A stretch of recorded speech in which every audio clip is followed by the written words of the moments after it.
A frightened man runs down a rundown, gloomy corridor, at the end of which he finally sees a light. This kid's name is Zubai, and he's a very ordinary man. The young man quickly runs barefoot, leaving behind bloody footprints. And all the young lad had to do was have fun and make money for himself. But this is not destined to happen. Now he's in some strange place, and a strange and terrible creature with obviously bad intentions is following him. Zubai continues to run at full speed until the exit gets even closer. With only a few meters left to run, he will survive. Already a moment later, the black-haired boy makes one last dash and flies into this room, hoping to find safety there. The kid immediately turns around and pushes on that heavy iron door, then closes it, blocking the monster's path. Finally, our hero leans against the door and tries to catch his breath. He needs to come to his senses. He's been through too much just now. Zubai calms down a bit and thinks he's saved, but when he looks around the room, he's horrified because he realizes he's in a dead end. Suddenly, there is a loud bang on that iron door. A second later, a dent appears in the iron door, and it immediately scares the guy. Everything inside Zubai's body sank down. He fell into a stupor, for he realized that the door wouldn't hold for long. The realization that he could die here made goosebumps run down his skin. Suddenly, our hero hears a woman's voice calling his name. He frantically looks around, trying to find the source of the sound. The stranger informs him that he shouldn't look for her because it's useless. He won't see her anyway. Suddenly, the girl asks if Zubai wants to survive. The kid desperately screams that he wants to survive. Meanwhile, the dent in the door is getting bigger and bigger. The monster is not going to back down. The stranger tells him to take the cannonball. He can use it to defeat the monster outside, but the main thing is not to hold it back. The kid intends to take the very core that is his chance for salvation. He doesn't have time to reject the core as it is. A moment later, Zubai balled this core into a fist. A young man is not going to die in such a horrible place. Instantly, a voice alerted him and asked him to wait. The survivor's cultivation system began to activate. A menu called Survivor Cultivation appeared in Zubai's mind. The kid looked at it and tried to figure out how it worked.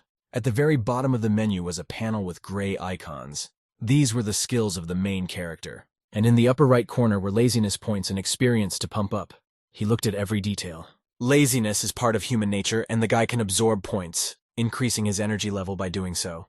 Now he's got something to do. A female voice explains that the easiest way to collect and save up those points is very simple. Just lie down. The protagonist cannot waste a second. You need to urgently lie down and increase your strength and level. The guy does just that. Our hero is worried that if he lies down now, he will die. The horrible creature is still pounding on the door without stopping. Soon, Zubai lay down on the cold floor. As soon as he did so, he really started to gain laziness points. Every second, the laziness points were getting bigger and bigger. Now there were already 10. A moment later, the system notified the young man that he had received laziness points. When he heard that, he opened his eyes abruptly. The protagonist was very focused, because now he had to mentally invest those points into a new level. After countless attempts, the guy managed to turn the points into energy. He's got a chance! Suddenly, Zubai felt some kind of change. He could feel the energy in him, although it usually hurt ordinary people. The main character, feeling such a powerful energy in himself, decides to test it in practice.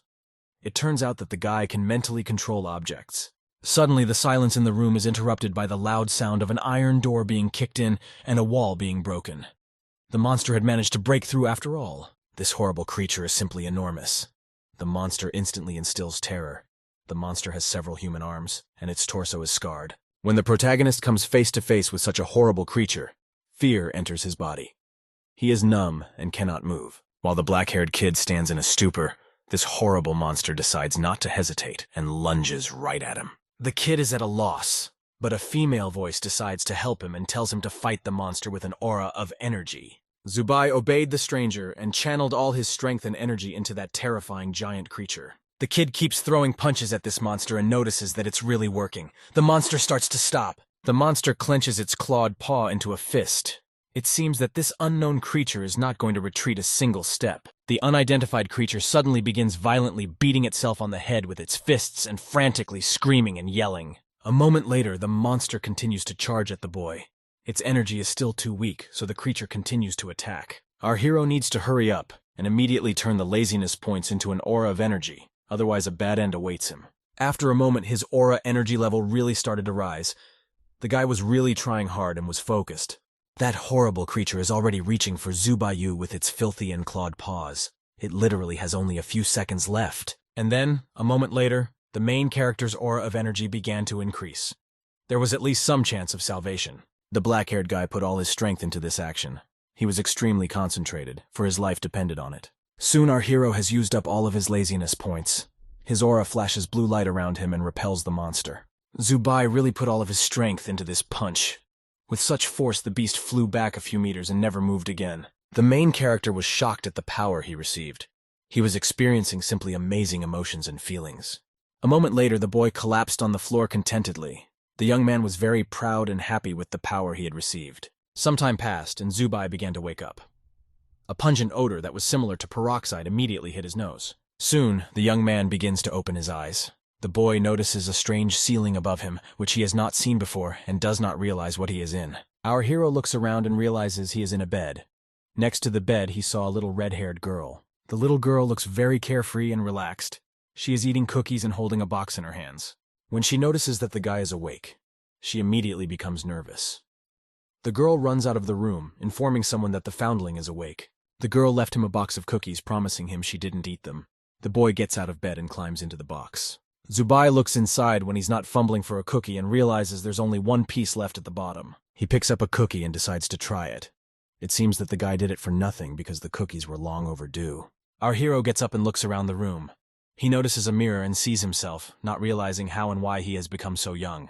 He now looks 18 years old. Then, the protagonist remembers the moment when the monster chased him. He remembers every detail of that time. The young man recalls that the more he ran, the easier it was for him. He was getting faster by the second. The black-haired guy assumes that's when these physical changes took place, and he got younger. Then, the young man begins to admire himself in the mirror. Nostalgia comes over him, and he remembers how handsome he was when he was young. Suddenly, his narcissism is disturbed by some guy and the same girl who enters the room. The stranger invites him to check in. The black-haired boy followed the strangers. They walked down a corridor with walls on all sides, like a bunker. The lighting in the place was also very dim. Interested people looked out and watched the newcomer. The standard of living of these people is also low. The unfortunate poor were literally fighting over their asses with tears in their eyes. All these people didn't look the way they were supposed to. These children were very strange, and the universe had unpleasant feelings. The main character looked at all these kids and realized that there were all races here: yellow, black, white. Young couldn't understand only one thing. What was this strange secret base? What are all these children doing here? The black-haired guy knew the system still existed. He still had 0 points in his account. It was actually quite odd that the account hadn't been replenished after all. He'd been in a hospital bed a lot. Soon they arrived at their destination. The stranger in a robe opened the door and asked our hero to enter. A man sits down at a table and starts asking the guy's name, age, and place of birth. The guy is from China, but he doesn't remember his age. The guy is surprised when the man says he's never heard of China. Zubai realizes that he's not speaking Chinese now. The system must have introduced another language to him. The doctor finished making all the notes and reported that the guy could live here now, but they didn't have much longer to live. The protagonist comes in shock and goes into a stupor when they hear such barbed words that instill anxiety. The man is surprised to see such a reaction from our hero. The guy doesn't seem to be aware of all the events. With an indifferent expression on his face, the exhausted doctor explains that this world has come to an end. Everything outside the secret base has been destroyed. The sky has turned blood red. No more life. The 42 people on this base are the only humans left on the planet. If you include Zubaya, there are 43. The protagonist was seized with indescribable fear when he heard such terrible news. He wondered what had happened to the world. The kid ended up staying at this place. It took him a week to look around this whole secret base. Having done this, our hero came to the conclusion that this is a closed underground base. There are huge tunnels. The base is divided into 5 levels. The first level is the danger zone, which is like hell. The second and third floors are the living quarters, and the 4th floor is a warehouse with supplies. And on the lowest floor is the lab, but only Dr. Chong is allowed to enter. Zubai's room has no windows and looks more like a prison. It's very uncomfortable. The boy notices that this base is full of children and one adult, Dr. Chong. He wonders how he's going to feed all the kids. Suddenly, the red-haired girl shouts joyfully and says that the doctor has brought food. The girl happily eats some kind of pink mass. The doctor explains that there is a food shortage right now, so they only eat artificial food. They also have nutritious cookies. Our hero is a little nervous before trying this unknown dish, but decides to take a chance. As soon as this incomprehensible mass was in his mouth, the young man felt an unpleasant taste, and it was disgusting. The black-haired guy immediately set his plate aside and realized that even those stale cookies were much better. When the little girl saw that her brother refused to eat, she immediately rushed to the plate. She wanted to eat for him. The doctor took the plate away because if the girl had eaten more, she would have vomited. Now her brain is not responding normally. This girl's name is Aisha, and she is Zubaya's roommate. He can ask any questions he wants. But the protagonist, seeing the girl's craving for food, can't trust her to make sure she doesn't eat him at night. The doctor calmed the guy down and said that the girl is just a glutton, but she doesn't eat people. While the man was saying this, Aisha was sucking his blood. The daily routine was that after eating, the boys had to go to class. Their knowledge is the same as Zubaya's. They have never heard anything our hero knows about history or geography. Math, physics, science the main character knows. He heard that there will be a special lesson today. Moments later, Dr. Chong pulls down the red curtain and announces that today's lesson is called the Demon Heaven lesson. A picture of a horrible demon appears in front of the students. In this lesson, they will take apart the three-eyed demon. The outside world has long been overrun by the demon of heaven, and they must master the power to defeat these terrible creatures. The four-eyed wolf demon is a warrior and an assassin. He has the ability to transform into 1,000 different creatures. It is important to have a strong psyche so as not to be infected by killer spirits. You cannot be afraid to die, and you cannot be afraid to kill. The protagonist was horrified by such cold-blooded things he heard from Dr. Chong. It made the blood freeze in his veins. An idea came to the lad's mind that the horrible monster that was stalking him could very well have been a celestial demon. The doctor indifferently reminded the students that outside the base was a veritable hell that swarmed with heavenly demons. At the end of his speech, he adds with a cold-blooded expression that this base alone is the only safe place that can save them. The black-haired guy looked back and looked at the students' reactions. He didn't know if he should trust Dr. Chong's words. It's very strange that Dr. Chong is the only adult in the place. The only good thing is that the kids are helpless, so they are easy to control. So the kids believe everything the man says. But what if there is still life outside the base and it's all nonsense? Thinking about it, the protagonist decides to go outside the base to personally verify the truth of the doctor's words. The students look at the newcomer with suspicion and disrespect. They study him with their piercing gazes. The main character wanted to escape from the base, but unfortunately did not have time, and here in the beginning, strange things happen.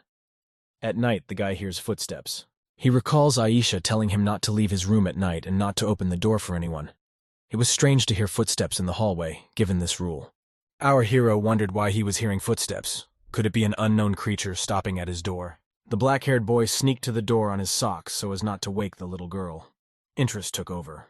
Zubai carefully leaned his ear against the door, hoping to hear exactly where the footsteps were coming from and get some information. Suddenly, the doorknob started wiggling back and forth rapidly, as if someone was trying to open the door. This scared the guy a lot, and he immediately jumped away from the door. He shouted and asked who was doing it. A moment after the young man screamed, the doorknob returned to normal.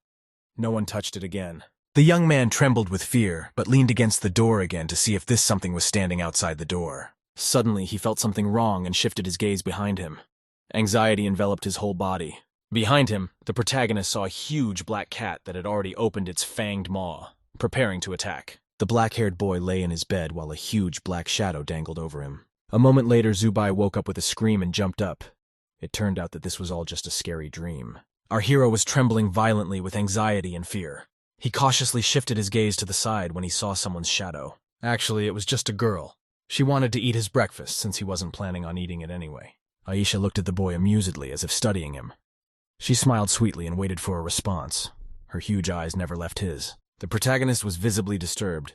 He nervously asked if something or someone had come by last night. But the girl calmly replied that this could not happen, for the door was always locked and no one could enter the room. Then the red-haired girl assumes that her brother is just having a nightmare. The girl seems a little concerned. After a moment, she, without explaining anything, jumps off the chair and heads for the exit of the room. The little girl reports that she plans to go to the cafeteria. She still doesn't seem to be full. A growing body requires food. The red-haired girl is walking towards the door, humming some funny song. She's very carefree and sweet. Suddenly, the kid catches himself thinking that from the back, the girl looks a lot like a cat and remembers his bad dream. Only Aisha was with him in the room last night. The young man assumes with fear that she is the monster. And so another day flew by. Night has fallen. On the sink in the room, there is a stick emitting a pleasant aroma. It turns out that Aisha was afraid that her brother would have nightmares again, so she asked the doctor for an incense stick. It'll help Zubai calm down. The main character is watching a little girl who is having her 10th dream. He sees how harmless this child is, and dismisses the idea that she could be some kind of monster. After a moment, our hero's eyes close, his eyelids get heavy. It's the scent of the wand that works, which calms the guy down. After a while, the guy falls asleep, but he slowly opens his eyes from something pressing down on him. He sees a blurry silhouette of a cat in front of him. The young man flinches and thinks it's a demon, but it turns out to be a small white cat in front of him. How did it get into the room? Zubai realizes that this is just an ordinary harmless cat. Suddenly this cat starts talking to our hero. Strangely, it's as if that voice sounds right inside his head. On top of that, the voice sounds quite familiar. The black-haired guy assumes this is the same woman who told him about the system last time and helped him escape the monster. The cat doesn't understand why Zubai. I mean, he's so timid, shy, unpredictable, and stupid. Maybe he cheated somehow. The young man yells at the cat, thinking she's involved. Lena's points aren't going up lately, and he can't use his powers. Cat sets a condition. If the guy wants to know the truth, he has to find her and get her out of here. What the guy sees now is the dream she left him with from the last reserves of her spiritual power. Gradually, the white cat begins to disappear. She manages to say that her body is somewhere in this underground base. Now, as soon as she finished her speech, she disappeared. She just vanished like she wasn't even here. The protagonist opens his eyes abruptly. He doesn't understand why the girl didn't tell him exactly where on the base her body is. The boy started searching. He searched the entire second and third floors, but to no avail, for he found nothing. The first floor can't be entered due to contamination, and the fifth floor can't be entered by anyone except Dr. Chong. So I had to take the opportunity to help move supplies to explore the fourth floor. Suddenly, some angry kid pushes our hero. They say that he was not lazy and worked better and harder. The protagonist recognizes in this cheeky kid the student with whom he used to attend classes. After the brat pushed him, Zubai becomes furious at such arrogance and disrespect. But suddenly, the black-haired kid stops when he catches the eye of Dr. Chong, who is filling out some paperwork. Since Zubai lives here, he is fed. He should behave himself and listen to what he is told. The boy thinks he'll still have a chance to escape. First, he has to find the girl, then the system will work, and he will be able to protect himself again. After a while, our hero still managed to get rid of the doctor and that annoying, arrogant guy. He needs to quickly search the fourth floor before anyone notices his absence. The young man just has to find the body of the cat. He tries very hard and searches every corner and box. But he comes to the conclusion that even on the fourth floor there is not her body. In what place, then, is this cat? He can't get to the first floor, and there's no body on the second to fourth floor. The only floor left is the fifth floor, where only Dr. Chong can be. Based on these facts, the cat's real body should be in the lab on the fifth floor. Suddenly, the black-haired kid hears some sounds, and it immediately catches his attention. He lights the way with a flashlight and walks straight toward the source of the noise. A voice speaks of some kind of celestial relief squad. A young man opens some kind of door and hears voices from the radio saying that they are providing worldwide freedom of action for people. The voice also speaks of survivors. As soon as the protagonist heard it, a ghostly hope appeared in his heart. Zubai dropped everything and immediately rushed to the radio when he realized that there were still people who could help him. The kid clutched at that radio in hope, but to his great regret, no more voices were heard. He immediately sank into despair, but wondered what else the Heavenly Rescue Team was. There seemed to be people there. He realized that Dr. Chong is lying and there are survivors outside that can save them. Why then is he hiding it from the boys? The protagonist looks around and his gaze fixes on something unusual. Something that could help him. Next to it, he found papers on which someone had taken notes. It turned out to be someone's diary. The kid lifts his head and shifts in horror when he sees the wall behind, complete with drawings of a celestial demon. This place must be pretty secret. The sound of the iron door opening pulled him out of his thoughts. The protagonist knew he shouldn't get caught. No one should see him here. Goosebumps ran through his body. With each passing moment, the creaking door opened more and more. A small gap formed in the door. Our hero thinks it's Dr. Chong, but a child's head with long hair shows up in the doorway. But that doesn't calm the black-haired kid down, and she, on the contrary, only makes him more nervous, because he thinks it's a ghost. But it turns out to be an ordinary girl. She is also very frightened, for her hands are shaking as she holds the rebar and prepares to defend herself. The girl is very nervous when she realizes that this passerby has discovered a secret room. Zubai starts to stagger backwards and falls down, pressing himself against the wall. He is scared and hides his face with his hands. After a moment, the guy explained that he happened to hear the sound in the radio, so he came. He immediately realized that it was the girl's secret. He frantically began to apologize for barging in here without asking. The young man promised he wouldn't tell anyone about her secret. The girl immediately lowered her weapon and introduced herself as Alice. She immediately apologized for scaring the guy. The protagonist immediately recognized this girl. They used to attend classes together and were in the same class. The girl is very embarrassed and scared, but still asks how much the guy had time to see. Our hero decides to take the opportunity to question the little girl more. Zubai reported that he saw the diary and pictures of celestial demons on the wall. He also saw a stockpile of supplies and translators to communicate with the outside world. The protagonist realizes that all this is done for a reason, and assumes that Alice has some kind of plan. The girl is sad that all her secrets have been revealed and she doesn't know what to do. Can this guy be trusted?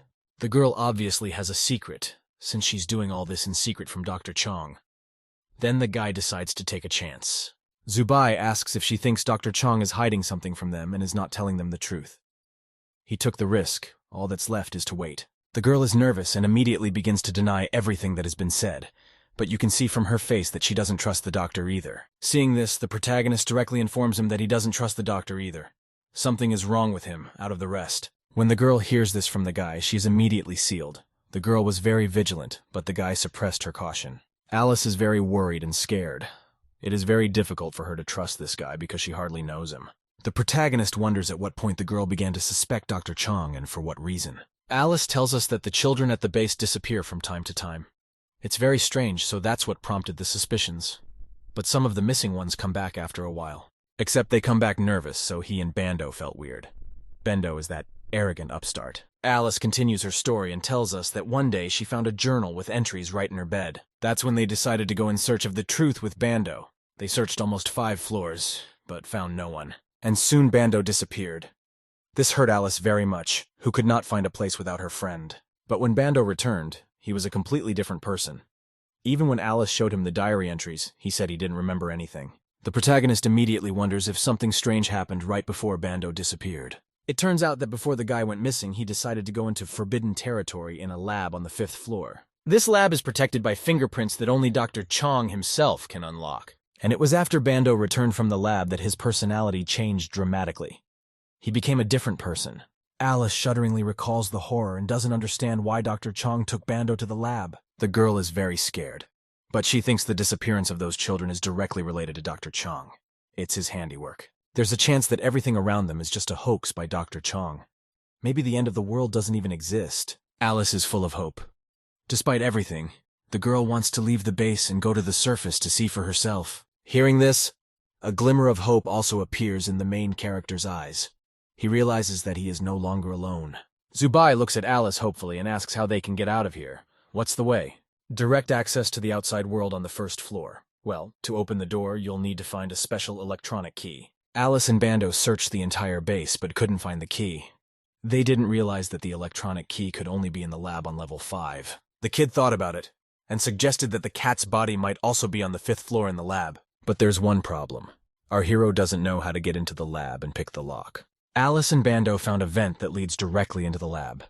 It's a way to sneak in unnoticed. She wanted to go down with her friend, but right before she did, Bando's personality changed drastically. She thought the doctor had seen her, so she didn't go in. Zubai only needs to know the location of the ventilation ducts, and he promises to get the key. Hearing this, Alice's eyes fill with hope and trust.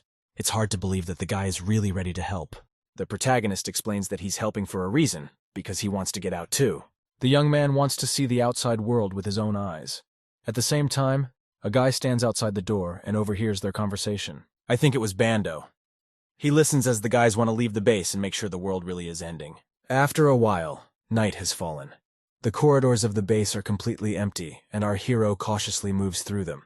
The boy is very creepy because he can't even see anything because of the darkness. It's scary at night on the base. He remembers showing Alice pictures of demons and asking about them. There's a picture of a huge, ferocious cat. It's a devouring demon. This demon has come to our hero before. Just thinking about that cat gives me goosebumps. That thing can eat people. What if it eats Zubai? As the protagonist walked, he was running his hand along the wall to find what he needed.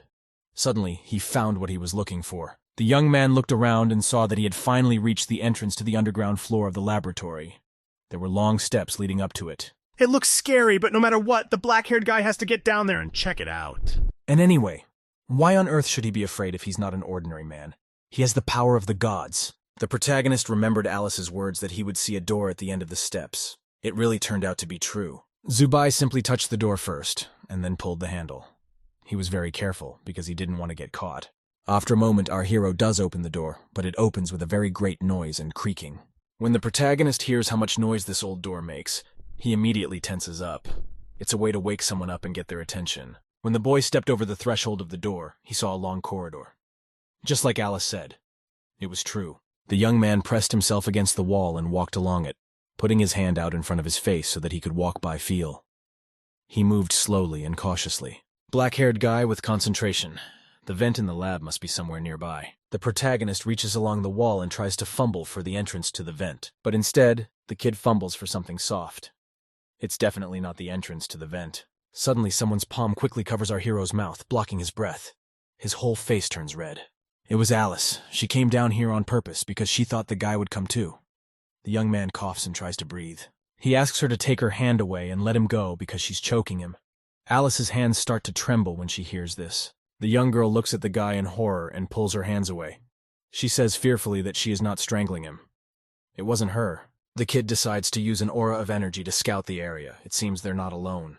The protagonist cleared the corridor with an aura of energy, and a moment later it was dark and gloomy again. Alice was very frightened, so she clung to the guy and trembled. Our hero came to the conclusion that there was someone else here. Zubai measured the aura of energy. Its limit was 10 meters away from him, which was a pretty good result. Spiritual energy can sense space and transmit those sensations to the wielder.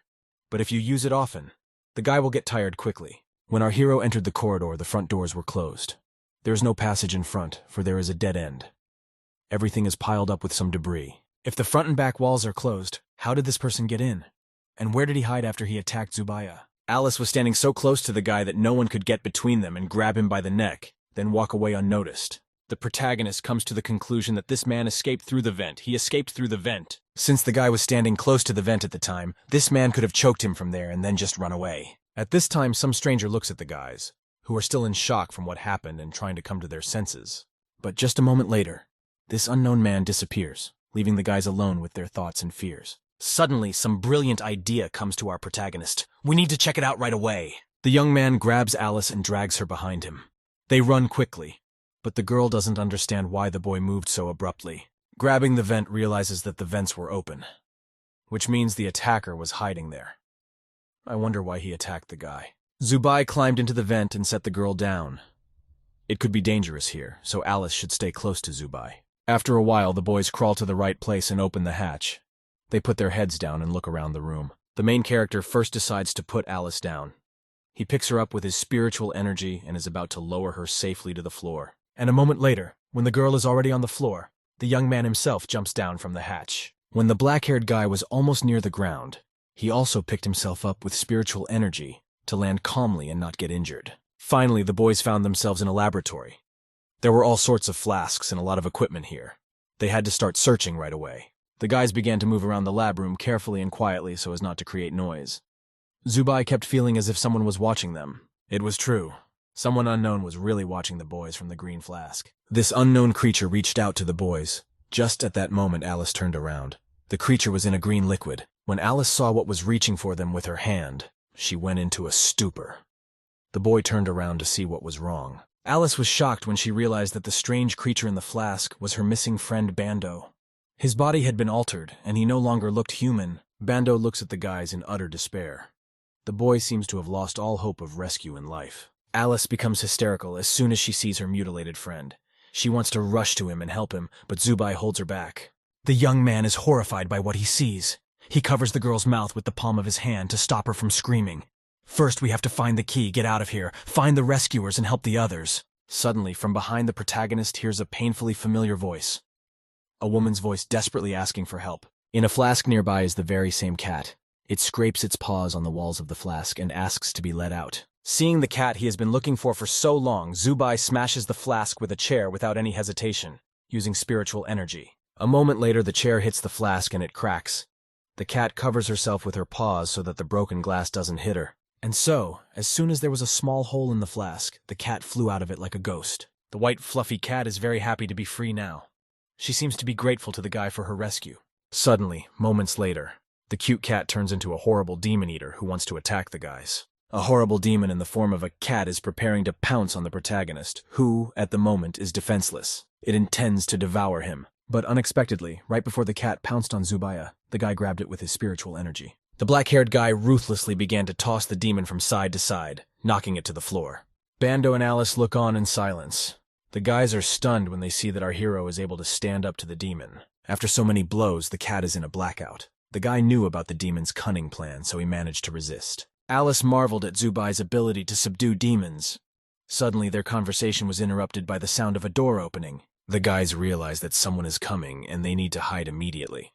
A moment later, Dr. Chong appears on the threshold to the laboratory. The boys quickly look around and are thrilled when they see the very electronic key they've been looking for so long. The electronic key is on the table next to Dr. Chong. The boys need to get it and escape without being seen. Suddenly, this demon cat gets inside our hero's head and informs him that this man is here. The doctor is about to give Bando an injection. The protagonist, meanwhile, doesn't understand how the cat managed to get into his head. But now is not the time to think about that. We need to figure out how to get the key and escape. Suddenly, Dr. Chong needed a trash can. The trash can was right next to the boys who were hiding behind the table. Dr. Chong was heading toward them. The protagonist was trying to think quickly and come up with a plan. He looked around and realized that there was a dead end to the left and nowhere to run. The boys could have run to the right side, but it's too late because Dr. Chong is on his way. They can already see his shadow. But today, luck is clearly on the side of the guys, because the doctor does not approach the trash can, and from a distance throws a syringe into it. Dr. Chong leaves, and the boys breathe a sigh of relief. They are extremely lucky because just now they were on the verge of being discovered. While Dr. Chong can't see, Zubai grabs the electronic key with spiritual energy. And now finally, after so much time searching, the electronic key is right in the guy's hands. Suddenly, the demon cat asks the protagonist to also take her gem. She really needs it. But this gem is right there on the table next to Dr. Chong. Cat claims that this gem is more important than Zubai can imagine. But the protagonist refuses to take that risk, because it's too dangerous at the moment. They will come back for the stone another time. But when Cat informs him that the system won't work without this gem, the kid stops abruptly. Dr. Chong is sitting at his desk doing some work. At this time, our hero decides to take the stone with the help of spiritual energy. But when the stone was already in the air, Dr. Chong noticed its movement. He turned around to see what was happening. The man was surprised to see that almost every object in the room was in the air. It was all the work of Zubaya.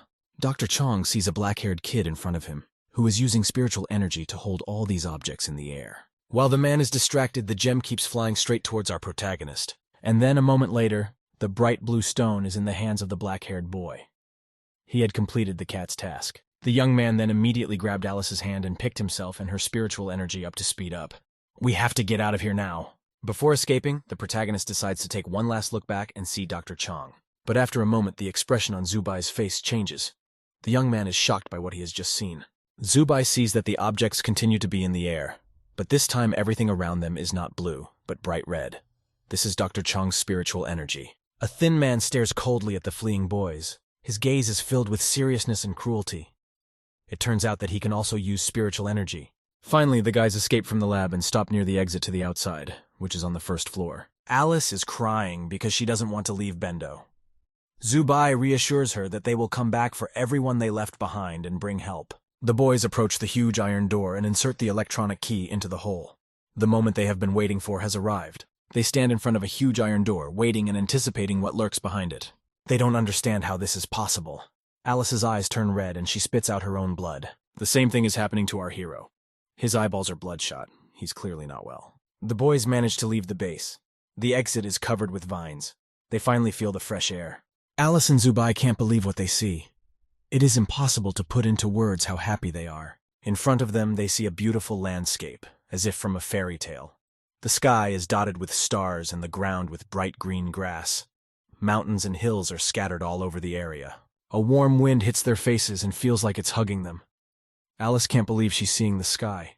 The very real, endless sky. There are flowers growing all around. The soft green grass tickles my feet tenderly. Everything around you is shining as if it were just a dream. The boys are overwhelmed with happiness. It coursed through their whole body, making them jump and enjoy every moment. They act like real kids as they throw themselves on that fragrant grass and fool around, tumbling and jumping. Then they fall on the soft grass dotted with white flowers and look up at the sky. I wish the others could see this fairy tale too. Afterward, the boys grab a radio and hope to send a distress signal to the rescuers. They want help. The protagonist begins to spin the radio. He hopes that the rescue team is transmitting a distress signal on full band. The guy did everything he could. Now they can only wait and believe that the rescuers will be able to find them. Suddenly, the boys hear sounds and realize they are not alone here. They press themselves to the ground, trying to hide in the grass. A moment later, they see some man in a spacesuit lighting his way with a bright flashlight. Suddenly, this unknown man turns and looks directly at the boys. He seems to have noticed them. Moments later, Alice and Zubai realize with horror that it is Dr. Chong who has come out to look for them. As soon as they realized it, they ran away. The boy grabbed Alice's hand and dragged her behind him. But unfortunately, Dr. Chong's spiritual energy caught up with the poor girl and prevented her from continuing her escape. The girl's hand let go of the protagonist's, no matter how hard she tried to hold onto it. It was no use. As soon as our hero stopped feeling the girl's palm in his hand, he immediately turned around to help. The young man saw the man in the spacesuit take Alice away from him with his spiritual energy. He couldn't just stand there and watch it. Suddenly, the defenseless girl started coughing up blood while her eyes poured a bright scarlet color. The protagonist tries to help the girl and use his spiritual energy to save her, but his eyes are also bloodshot. Moments later, the eyeballs turn completely red and dark brown blood streams from the mouth. The black-haired guy doesn't understand what happened, because now he fell to his knees for no reason. It was as if his strength was leaving him. Zubai is trembling all over, but he's still trying to save the girl. He thinks Dr. Chong did something to them. But the man in the spacesuit comes closer to the exhausted guy and explains that he did absolutely nothing. The spiritual energy of this world was completely contaminated. Even the fireflies here had become like monsters. The girl is lying unconscious on the grass. If people do not wear protection, their bodies are subject to destruction. Sprouts and flowers begin to sprout on Alice's face. It's enough to be here for half an hour without a spacesuit to die. Upon hearing this, the protagonist compares all the facts and remembers Bando, who was in the flask. The young man recalls seeing small roots and sprouts on parts of his deformed body. Remembering all this, our hero gives up and falls on the soft grass without strength. It seems that now he has completely lost all hope for salvation. Life outside the base is impossible. Everything outside is doomed to death. The guys are out, and Dr. Chong, with the help of his spiritual energy, decides to return with them to the base. As soon as the boys left, some strange hissing sounded from the thick grass. Everything around them glowed with red sparks. Turns out that hissing was coming from the radio the guys had left here in their attempts to escape. Voices came from the radio. This attracted a small mouse, and a moment later a slimy snake. The radio people ask for help from the rescuers. Meanwhile, the snake mercilessly destroys the mouse, biting it through and through with its sharp fangs. The protagonist has memories of successfully escaping the base with Alice and enjoying the outside world. After being off base for only a little while, Alice fell to the ground and felt an insanely intense pain in her chest. And now Dr. Chong brought them back to the labs and put them in this green liquid in flasks for treatment. The chest pain had been mentioned in those notes in Alice's secret room. Perhaps that person had gone outside the base as well. With these thoughts, the protagonist slowly began to open his eyes. He had a mask on his face that allowed him to breathe. Across from our hero, in the same flask of green liquid, was Alice. Zubai wanted to apologize to her for putting her in such danger. The kid looked around the room as suddenly he saw some male silhouette off to the side who had also come into the lab. It was Bando. The guy was very exhausted and serious. He didn't take his gaze off Zubaya for a second and literally burned through him with it. Fortunately, our hero's body quickly returned to normal, and in a few days he came out of this flask. As it turned out, Bando was also going off base, as the blonde was also being treated in the lab. Dr. Chong came up behind him, covered the boy with a blanket, and remarked that Zubai was very bright and guessing. Moments later, the man explained that Bando had stolen the electronic key, but had left the base alone, because he was afraid it might be dangerous outside. The young man didn't want to put Alice in danger. In case the outside world turned out to be safe, he wanted to return for Alice. At that moment, the doctor was in the final stages of research, so he didn't immediately notice Bando was missing. And when Dr. Chong went out to find the boy, it was too late, for he had been there for over an hour. All efforts to save him were in vain. The main character was immediately worried about Alice. He was worried whether Dr. Chong would be able to save the poor girl. The man explained that Alice would be out for a short time, but things would definitely get better after that. Man Chong sat down in a chair and put his foot on his leg and said, "Our hero is not like the others. He is special. The awakening of spiritual power increases resistance." The black-haired boy was surprised when he heard this from the doctor. He did not understand why the men did not immediately stop them and let them escape, for by his powers he could easily have done so. Zubai has spiritual power, so he should understand it himself. The doctor doesn't seem like he's going to explain anything. The guy wanted to escape all the time, so the doctor gave him the opportunity to learn from his mistakes. If it wasn't for the doctor, the guy would probably be dead. Our hero doesn't understand how a cat has the tongue to say such things. The guy still can't understand what the hell is going on here. Pashka has lost her memory and only remembers the one that was supposed to tell the guy something about the survivor system. But she'd said she'd explain everything when he got her out. In fact, it was for the main character to actually pull out. Hearing that it was all a hoax, Zubai became furious. But Zubaya has another question. Why then did Dr. Chong strangle the guy in the vent? Dr. Chong doesn't know what it's all about, since he's been in the lab all night and hasn't come out of there. Hearing that it wasn't Dr. Chong, the boy wonders what this strange stranger was. He also recalls the horror he saw while he was being treated in that very flask. Our hero doesn't understand why there are two Bendo. He remembers how one Bendo carried the other, who was sick in his arms. The black-haired guy wonders where the second Bando came from on the base, and he's healthy while the other is on the verge of death. Dr. Chong pauses and ponders. He's thinking about something of his own, ignoring the kid's questions. After a moment, he repeats the points and replies gravely that for the time being, our hero has no need to know this information. Night falls. Zubai lies in bed, but he can't sleep because he can't sleep because he can't sleep because he can't stop thinking about who strangled him that time. He doesn't understand why the doctor doesn't tell him about the two Bendos and doesn't understand if the world has really ended. The main character's head begins to ache violently from such an endless stream of thoughts, which he can no longer cope with. Meanwhile, the sky in the outside world is taken over by some black thunderclouds that are shaped and resemble snakes. But with each passing moment, they begin to evaporate and gradually fade from sight. After recovering, the guy went back to his old life, but he was still wondering why the doctor didn't take the stone away and didn't say anything about the cat. He needs to develop spiritual energy now, because he doesn't know what the future holds, so he needs to be able to protect himself. The protagonist opened the survivor cultivation system menu, but it was unfortunately locked. Zubai was very angry at the damn cat, for the system still continued to fail even though it had promised otherwise. The cat really annoyed the black-haired guy. She had tricked him again, after all she had said that the stone could be used to activate the system. But the cat, as if nothing had happened, began to deny everything she had said earlier. She scratched the back of her head awkwardly. The guy assumed the cat had stolen the rock, but it belonged to her. For being so disrespectful, the cat yelled at him and told him it would not help start the system. Then Zubai decided to address the cat respectfully. The cat's name was. He respectfully asked it to help him get the system up and running. A moment later, she demanded to be released from his subconscious. And soon, she was out of his head like a ghost. But the hero didn't let the cat go so easily. It turns out he can control her any way he wants. Christina tries to regain her authority and intimidate the guy, but he only offers to pet her. Christina gets even angrier, but the guy is completely calm. He politely asks her to deal with the system. A moment later, our hero gets a small cat paw right on his finger. He clearly wasn't expecting a blow from a cat. The cat's paw was pretty heavy, and the guy started squirming on the bed in pain, not sure why she hit him. Suddenly, the guy noticed that the system had locked up. The laziness goggles appeared on the main screen again. The system manual says that if something goes wrong, Zubai will get hit in the head. After a moment, Cross fancied herself a teacher and started telling the guy about some of the methods. To unlock something other than spiritual power, a guy needs to bring cultivation to a certain level. A cultivation method similar to a martial arts manual that would determine his future martial skills. It all depends on how well one merges with heaven and earth. The more successful he is in this, the stronger his spiritual power. Christina offers our hero to be her apprentice. In fact, it's her cunning plan to take everything away from him. Well, after a moment, the cat abruptly began to move and her funny hat and false beard flew off. Christina seemed to vaporize out of her funny teacher costume as if she wasn't even there. This happened because the main character ordered the cat to return to her subconscious.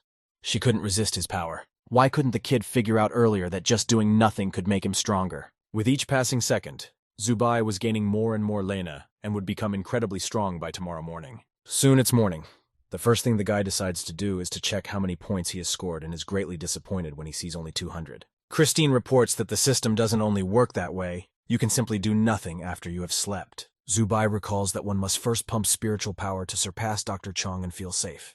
The kid is furious when he sees that this time 10 laziness points add 1 level, not 1 point like before. But the ratio had changed, and now you had to gain 10 laziness points to level up. Zubai was lucky, because it would take longer for an ordinary person. If things are really like this and he can't change anything, the guy decides to upgrade and quickly spends laziness points. But as soon as the cat sees the lightning speed at which points are decreasing and levels are increasing, it stops him. The guy's body needs to adapt. Last time he added a lot of levels at once, he passed out.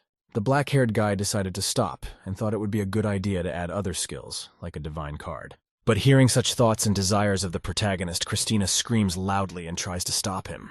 If a guy's base spiritual power is weak, he will be consumed by his own power and become an insane monster. You need a high level of strength to acquire a divine card, as it is a very powerful technique. So some time passed, and our hero slowly managed to raise his level of spiritual power to the 30th. The protagonist himself has noticed that he has become much stronger, and is no longer that helpless boy as before. However, everything turned out to be not as simple as our hero expected. It had its disadvantages. The black-haired boy was acting very strange and nervous. He heard different voices and sounds that did not give him peace of mind.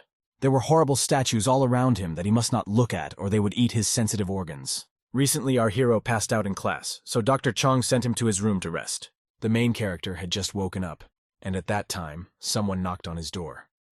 Christina and Zubai looked at the door. The cat immediately hid in the kid's subconscious, and he, in the meantime, went to the door to see what was behind it. As soon as the young man opened the door, he was shocked at who he saw. Standing on the threshold to the room was Bando. What does he want? Bando's doppelganger was burning through the protagonist with his heavy, languid gaze. The guy doesn't take his eyes off Zubai for a second. The black-haired guy immediately became nervous, because he was very uncomfortable under Bando's supervision. He didn't understand what this suspicious man wanted from him. Bando emitted a very hostile energy. The blonde doppelganger was sent by Dr. Chong to check if Zubai was alive. Hearing these cold-blooded words, the black-haired guy is overcome with trepidation.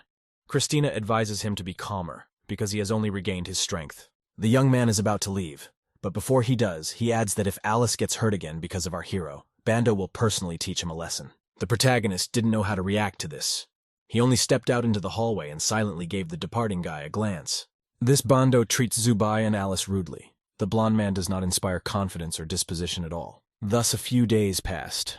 A black-haired guy sits in his office reading some book while those very creepy statues stand next to him. Suddenly, someone distracted the protagonist and interrupted him from his studies.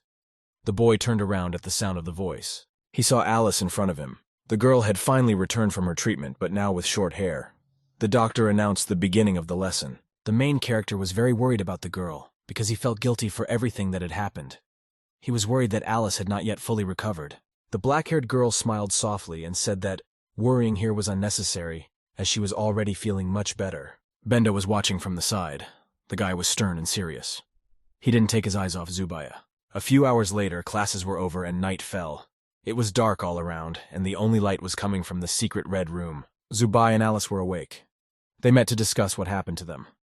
Guy wonders what happened to Alice's hair. Dr. Chong said that a lot of infections remain at the tips of the hair, which cannot be neutralized. So I had to say goodbye to long hair. The main character was very angry with himself and felt incredibly strong guilt and responsibility for what had happened. The girl almost died because of him. But the girl didn't blame the guy because she followed him, and as sad as it was that they found out the truth. The girl was insanely happy, for it was better to know the bitter truth than to cling to phantom hopes that would later disappoint. The protagonist looked at Alice with admiration. The girl was really right about that. But after a moment, the expression on the girl's face changed. Bitter tears of sadness appeared in her eyes. The girl remembered Bando, the Bendo who was different. She saw him almost every day in class. And when the girl saw the fake Bando, she remembered her real friend who was locked up and mutilated in the lab. And just the mere memory of it managed to send shivers and goosebumps down her body. The girl didn't know how to deal with it. It's unbearable. But then the protagonist remembered the words that Bando said to him when he came to his room. He thinks that this Bando is Alice's Bando. Suddenly, voices came from the radio, saying something about heavenly rescuers. It was too sudden for the boys. The voice said that they were outside, and it was asking what was now happening to the people inside. When the guys heard it, they were stunned. They immediately grabbed the radio. Zubayu and Alice find it hard to believe what they are hearing right now. Isn't all is not lost? A voice tells them to open the gate. There are heavenly rescuers, but should they be trusted? Is hope still alive? The children are very happy and enthusiastic when they hear about the lifeguards. The rescue team really exists. Alice and Zubai were saved. Hope sparkled in their young hearts with a bright new flame. The smile stretched to their ears. The boys held hands and quickly ran to the base exit to open the door for the rescuers. Some strange white mice were running away. Suddenly, something up above exploded. The loud noise and the debris that came crashing down frightened the boys. It was as if the ceiling had just exploded, and all the debris flew straight at the boys. Stones were falling everywhere, making a loud noise. Our hero's eyes were filled with terror. He was like a rabbit cornered by a huge predator. The boys looked up and saw a starry sky. The floor had been destroyed in all the floors, giving access to the outside world. Dr. Chong has alerted everyone to head to the lab immediately if they value their lives. You can't walk around the base. The doctor repeated time after time to all the children to go to the lab immediately. Zubai and Alice heard him too. After a moment, the doctor explained that the demons had discovered them and attacked them. They didn't have long to live. The end had come. After a while, the crowd of frightened children was already on the 5th floor. They were all crying and terrified. Bendo was also standing at the entrance to the lab, but Dr. Chong was nowhere to be found. The guy reassured the children and asked them not to create panic. Soon he had his hand on the sensor and opened the door to the lab, letting the children in. They would be safe here. Suddenly, some little girl came up to Bando and tugged at the edge of his shirt. She was very frightened. The blonde man squatted down and stroked the girl's head, soothing her. Dr. Chong would come to them when he was done with his business. Some of the children did feel a little calmer after Bando's words, and they obediently entered the lab. Suddenly, a nervous female voice sounded, urging everyone to stop and not make hasty decisions. That was Alice. She remembers that only Dr. Chong can open the entrance to the lab. All the children were already inside except Alice and Zubai. The frightened girl glanced nervously at Bando and didn't understand why the guy was also able to open the lab. It was immediately clear that this wasn't the real Bando. There's something wrong with him, he's a fake. This was the last straw, and Bando's nerves finally gave way. He used his spiritual power. The young man directed her towards our hero and abruptly grabbed her by the throat. Zubai is surprised that Bando also possesses spiritual power. Moments later, the protagonist realizes that Bando is the same man who strangled him in the vent that time. The black-haired guy didn't let himself be offended and also used spiritual power to defend himself. He aimed it at Bando and knocked him back. It was very painful, and the doppelganger didn't expect to feel such strength from Zubaya. The main character grabs his throat and tries to catch his breath after choking. He wonders why there are two Bandos on the base after all. Where did he come from? Zubai continues to mercilessly squeeze the doppelganger's neck, but the doppelganger is ready to explain everything, but without the extra ears and eyes. He calls him to come with him. After a while, the guys enter a dark room in the laboratory, which just happens to contain these flasks in which he and Alice were treated. When they were alone, Bando calmly stated that he was a clone, and that the guy in the capsule was the real Bando. After Bando escaped from the base, Dr. Chong caught him and brought him back to the lab. That was the defining moment in the boy's life. Then, after returning to the base, Dr. Chong cut out all of the guy's intact organs for duplication. But for what purpose? The guys come to some kind of door and Bando reaches out his hand, then puts it on the scanner to open it. The doctor restores his memory. And after all that, he was the doppelganger of Bando. The boy spoke of it with undisguised longing and sadness. He wasn't happy about it himself, but he wasn't the only one who turned out this way. A moment later, the very same door opens. A chill that gives me goosebumps is instantly felt. The protagonist is horrified by the horrible picture that is opened before his eyes. Is this a nightmare or a horror movie? The young man sees before him a huge pile of frozen bodies that will never wake up again. Bando sadly informs him that everyone in the base is a clone. They are all guinea mice here, and Dr. Chong uses them for spiritual power experiments with no regrets. The thought that they wanted to make a clone out of Bando was so horrible that it was literally eating the guy up from the inside out. Bando saw Dr. Chong copying him with his own eyes as he was still conscious. It was terribly painful. The young man saw how he was being copied. He was completely devastated, because it was too cruel, especially since he had seen it. But he knew those memories belonged to the previous Bando. Every vein in his body froze, waiting for the inevitable. The boy begged the doctor not to erase these valuable memories on the condition that he would become his assistant. It was necessary for his peace of mind. But could it be that the copy of Bando was still the real him? He glanced at the boy's icy body in the freezer. The young man had since become Dr. Chong's assistant, and the man gave him free access to the door in the laboratory. His job is to help the doctor research ways to fight the apocalypse, using statues, creating fallen celestial demons and things like that. The only way to continue the experiment is to cut off the intact part and grow a new clone. The organs and tissue are stored here in the freezer. But after what Bando has done, he can no longer look at Alice. The boy is incredibly ashamed, and he blames himself, and only himself, for everything that has happened. But Zubai suggested that they run away from here. Bando immediately rejected the idea, because the whole Heavenly Rescuers thing was a pathetic myth. Suddenly there was a loud explosion, and all the icicles and ice fell on the kids. The villains continued to attack the helpless children. The sound of the explosion was very close, and the boys rushed away. It might be the heavenly demons coming down.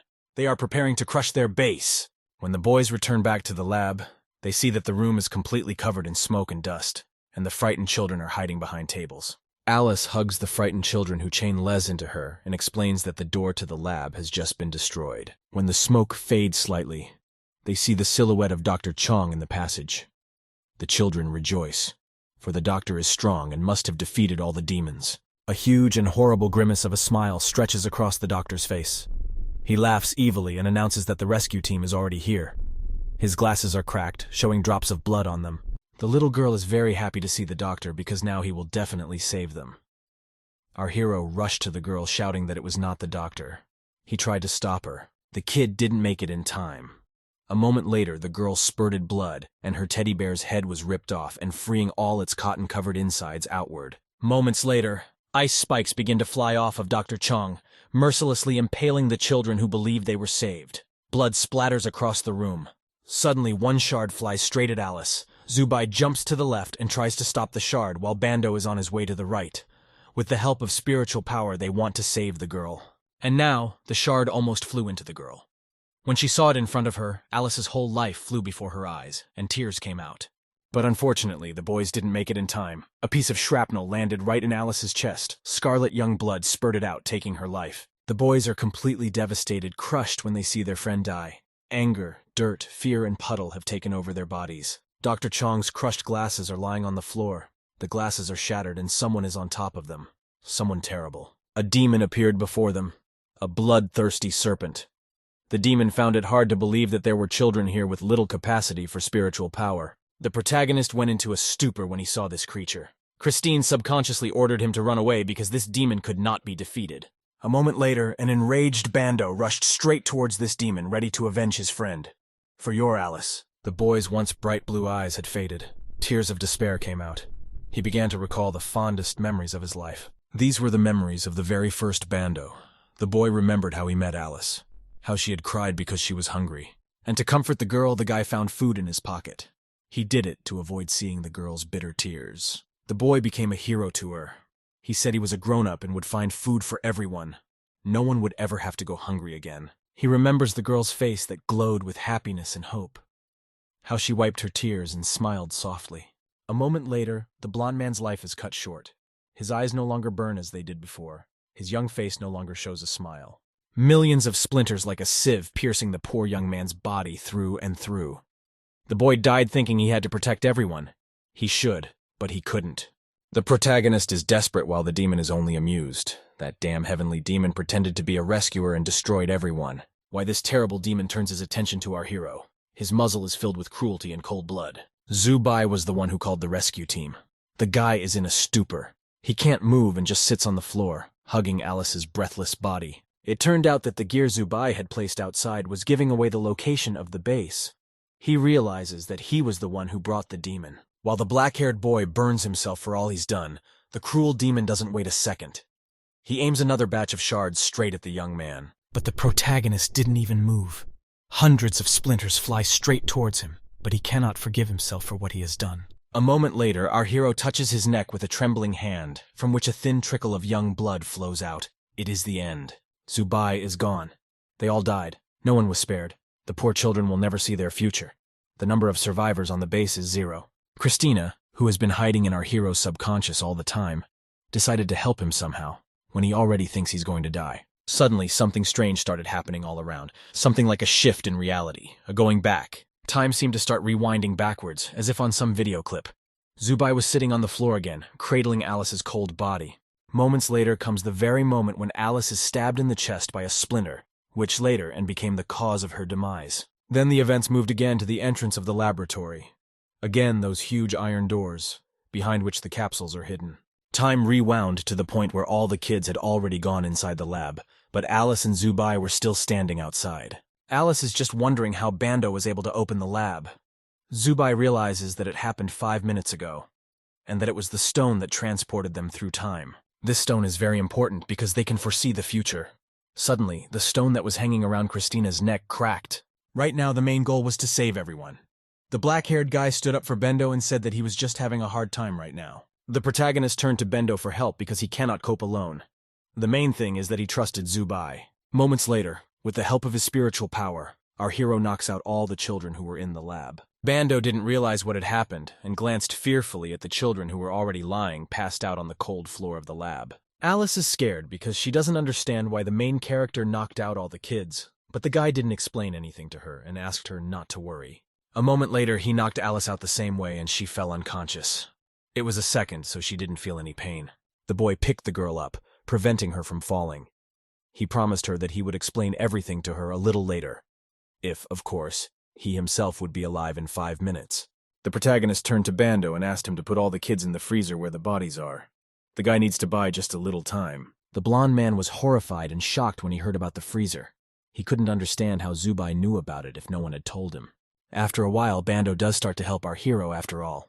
They carefully move all the bodies into the freezer with the help of spiritual magic. The guy hopes that when the temperature of the guy's bodies drops, the demon won't be able to find them, because the snake's vision is infrared.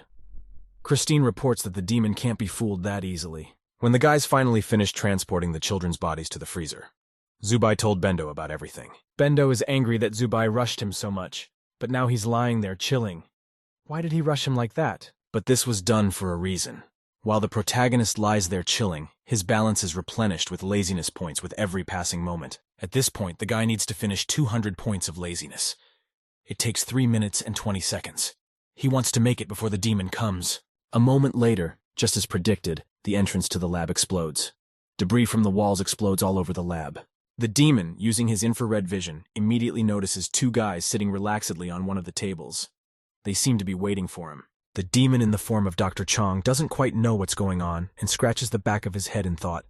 He expected to see a lot of kids, but he only found 2 boys. And finally, after a short moment, the main character's laziness points reach 200. Now it's safe to act. The young boys immediately jump off the table at Zubaya's command and prepare to attack. They will not allow defenseless children to be hurt. The protagonist uses his spiritual power to lift 3 flasks at once, while Bando was only able to lift 1. This was their plan, and they will stand until the end. Young fighters are extremely focused. They must do the right thing without being slow or flinching. Children's lives depend on their success. Without a second's hesitation, the guys send these flasks of green liquid straight into their enemy, who doesn't seem to have gotten their bearings yet. A moment later, the flasks reach their target and shatter into tiny shards with a resounding rattle. The green liquid spills around them. Pseudo-Dr. Chong's glasses fly off the demon, falling to the cold concrete lab floor. They crack and shatter, just like Dr. Chong's life. The demon stops pretending to be a doctor and takes its true form as a huge, ugly snake. The splinters in the liquid are corrosive to the skin, causing damage. The snake's snout is badly wounded. The demon is clearly not sweet, because all the skin is burned by the liquid, and from the wounds from behind the glass flows brown blood. The guys are happy when they see that the liquid that neutralizes the car's pollution actually works on the sky demon. Christina is horrified when they realize that the main character wants to pump 20 levels and spiritual power at once. It's too much, but our hero absolutely doesn't care about the harm he can do to himself. Blood starts to rush into him from the sheer force of the wear and tear. Moments later, the black-haired guy takes a swing to strike the horrible creature. He's full of seriousness and cannot back down. And so, before long, the black-haired boy delivers a crushing blow to the demon. He's bound to get a lot of blowback after that, but he doesn't care about that. As expected, he did get a kickback from the punch. The protagonist tries to regain consciousness and coughs up blood. Then the boys embark on the second step of their plan. Bando turns on a huge pump to finally crush the demon. With such a huge head start, they manage to suck in this huge pump. There's not much left to win. This huge hose leads directly to a capsule that contains the very rare liquid that can harm the snake demon. Eventually, the horrible creature is trapped. The demon is locked in a small flask with this corrosive liquid one-on-one, and it clearly doesn't stand a chance. The snake demon was writhing in agony and thrashing around as the corrosive green liquid burned through his skin. The pain was unbearably intense, impossible to endure. Bando is shocked at what the boys have just done. They destroyed a terrible demon with their own hands, a creature that wanted to harm the children. Realizing what they had just done, Bando clenched his fist tightly. Feelings and emotions filled the young boy from the inside out. Suddenly, Zubai started coughing up blood and choking on it again. Bando immediately grabbed him, trying to hold him down and help him in some way. But the protagonist smiles broadly and explains that he just spent too much energy, so his body is very stressed right now. There are drops of blood spilled on the floor that our hero just spit out. Bendo is very ashamed, because all this time he was wrong about Zubaya. The blonde was afraid the guy might hurt Alice and the rest of the guys. That's why he was so careful with him. That's why he kept his eyes on him. Then, the boy lowered his gaze guiltily and stared at the floor. He was ashamed of what he'd done last time in the vent, but the protagonist didn't let him finish and put his hand on his shoulder. The boy assured him that everything was fine. He didn't have to worry about it. A moment later, a thin but strong hand reached out to Bendo. Zubai offered to take care of the boys together. The 2 of them would stand in their defense. The black-haired guy looked at Bando with huge, kind eyes, holding out his hand. He wiped the blood from his face and said that now Bando wouldn't have to carry everything on his back. Hearing such touching and sweet words, tears came to the eyes of the serious and cold guy. It moved him to the very depths of his soul. To keep from crying, Bando bestowed a slight smirk on the boy. The blonde promised that he would teach our hero how to handle spiritual power properly. A moment later, he gave the protagonist a high five with all his might. It was, so to speak, a gesture that concluded their union. From now on, they are together to the end. The terrible demon is still in this flask, which has become a trap for him. The boys were calm, for they were sure that the serpent would not get out. But unexpectedly, part of the snake-like black smoke managed to get into one of the vents. It seeped in through a thin opening. The boys relaxed, because they thought they were safe now. But trouble crept up unexpectedly. Black smoke came out of the vent. The boys decide to go in search of Dr. Chong to see if he's alive or not, and if they can help him in any way. But suddenly the protagonist hears a strange, sharp sound. He turns around and is devastated by what he sees before him. Moments later, the snake's sharp tail pierces through Bando, delivering a fatal blow that the kid won't be able to survive. When the snake pulls its tail out of the guy's body, the guy falls to the floor like a stone. Blood spurts from the breathless boy's mouth. And so, before long, the demon begins to attack Zubaya. The creature directs its shards, which reach the guy with lightning speed. The spikes inflict many wounds. The guy's whole body is bleeding. The protagonist crashes into the wall from such force and can't resist in any way. A moment later, the entire serpent was able to free itself from the clever trap. He was surprised that the ordinary children had managed to capture him. Our hero has no hope left at all. The young man just sits on the floor, unable to do anything. The terrifying creature grabbed Zubaya and tried to figure out where the other people were. It couldn't be that there were only 2 people in the base. Suddenly, the snake notices another door. It cleverly uses Bando's breathless and cold body to open the door. The protagonist watches it all, but he can't stop the monster. His strength has completely left him. All that's left is fear. A moment later, the demon tossed the exhausted Zubai to the side and immediately crawled straight into the freezer where the others were. The cruel and cold-blooded demon laughed evilly when he saw that there were actually people in the room. But the horrible demon was disappointed when he looked around the chamber and realized that there were only a bunch of cold bodies inside. Seconds later, an enraged snake crawled out of the freezer. The creature realized it had been snapped at. The protagonist does not react in any way to the demon's words. He and Bendo have hidden the children's bodies well, and the monster is unlikely to find them. The cruel creature notices that Zubai is acting suspiciously quiet and assumes he's praying. He shouldn't, because it won't help him. The demon realizes that something is wrong with the freezer, and a moment later rushes inside to smash the hell out of it. The creature was able to locate the defenseless children. The poor children were unable to fight back against the monster, and only screamed in helplessness. The black-haired boy looked with pain in his eyes at all the horror the demon was doing. He could hear the heartbreaking screams of the children. A moment later, Alice fell out of the freezer. The girl fell face first into the concrete floor. A pool of blood immediately appeared. In the last seconds of her life, the girl lifted her head and looked at Zubaya. She shouted his name, and then the demon dragged her back. The creature dragged Alice away, and the protagonist could only see her silhouette with blood spurting from it. Another young life was cut short. Everything in the freezer was flooded with blood-red liquid. Our hero was incredibly angry at the monster. He wanted revenge. The young man wanted revenge, whatever it took. He didn't understand why the monster had cut off so many children's lives. But the creature's answer was quite simple. These useless children only eat and shit, so we need to destroy every last one of them. When the heavenly demon was done with the children, he pointed one of the spikes towards Zubai. It had already almost reached the kid and cut his life short. The black-haired boy clutched his eyes hard, preparing to accept his bitter fate and go to the other side of the world to the boys. But that didn't happen. Someone's strong hand grabbed the shard and stopped it right in front of Zubaya's face. In front of him, wounded and exhausted, stood Dr. Chong. The man had survived and had come to protect those left behind. The man's gaze was full of determination and anger. He couldn't let the celestial demon hurt the children and create chaos. Dr. Chong appeared like a superhero from some fairy tale. The man brings with him hope. He's ready to crush a terrible monster.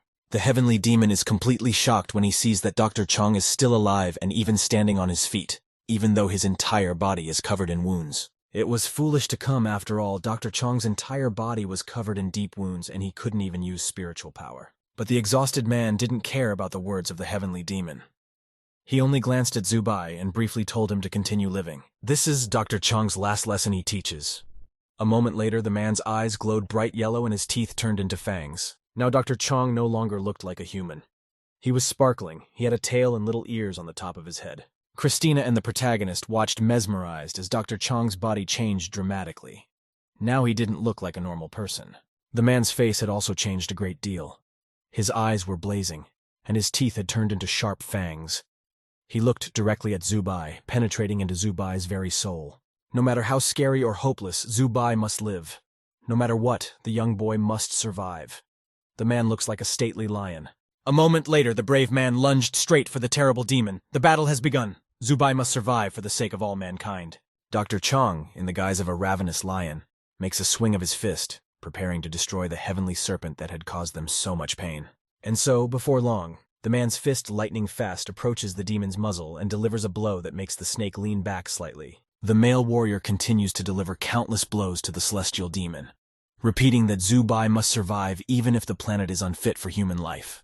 Suddenly, the cold-blooded creature still managed to approach Dr. Chong. Its tail slid behind the man's back. A moment later, the heavenly demon firmly grabbed Dr. Chong with its tail, preventing him from moving. The creature intends to kill him. With each passing second, the snake's grip on the man's neck tightens, and it becomes harder and harder to breathe. Despite this, Chong does not give up. Dr. Chong is ready to fight to the last man. A man desperately defends the honor of all mankind and all humanity. A man cries out from his last strength that people never despair. Realizing that he will not be able to save himself, he decides to sacrifice himself and self-explode. Dr. Chong reaches out to our hero as the sky demon tries to escape and save himself. Dr. Chong protects the protagonist with his spiritual power while he, unable to move, watches the man's feet. With his last strength, the male hero smiles and says goodbye to Zubai. They hadn't known each other for long, but they had become family in the meantime. Dr. Chong wills Zubai to live as the last member of the human race. A bright light flashes, taking the man's life with it. And then, just moments later, there's a deafening explosion. It destroys everything and everyone in its path. There's no mercy for anyone. The explosion made the base, Dr. Chong, and the demon disappear. Zubai is the only survivor. Dr. Chong used his spiritual power to protect the kid. In a fit of rage, the protagonist beats his fists on the remains of the concrete floor that used to be in the lab. Hot tears flowed down his cheeks, and a desperate and heartbreaking cry came from his throat. The guy was left all alone in this cruel world. There was no one to save himself. Suddenly, some strange and time-worn book was in the air, aided by Dr. Chong's remaining spiritual power. After a moment, Christina noticed a book, and thought it might be a diary. Zubai also turned his attention to it. And so soon, the diary collapsed right into the hands of our hero. The boy was covered in wounds. He was surprised that the diary had fallen right into his hands. The black-haired guy was very scared, but with a shiver in his body, he still wiped away the tears that relentlessly continued to flow from his eyes. The young man overcame himself and after a moment decided to open the diary. The lines in it begged for God's blessing and salvation. The handwriting looks very much like the handwriting on the pages Alice collected. Turns out it's the remains of a journal that belonged to Dr. Chong. Dr. Chong worked with another group of people on this base on ways to combat the spiritual contamination. Unfortunately, only Dr. Chong survived. The man had to travel the continent and search for survivors in order to continue his experiments. A moment later, the black-haired guy flips the page and finds the entries for himself and Bando. His hand trembled as he read the page about how Dr. Chong had found the 43rd lucky boy, Zubaya. A tear fell on the page. Now Zubai was left completely alone in the whole world. And Alice and Dr. Chong and Bando and Aisha and the rest of the children, they are no longer alive. The main character was completely devastated and broken. The kid felt guilty for all those deaths. Now he will carry the weight of guilt on his shoulders. The kid's wondering what to do next, how to resist this cruel world and survive. Suddenly, Christina notices something written on the back of the diary. The protagonist sees coordinates on the page. The inscription says that this is the place where all the secrets are kept. An arrow leads to the coordinates. Suddenly, in the starry dark sky, something flashed and lightning flashed. It immediately attracted Zubai's attention. It became clear that this unknown was something alive.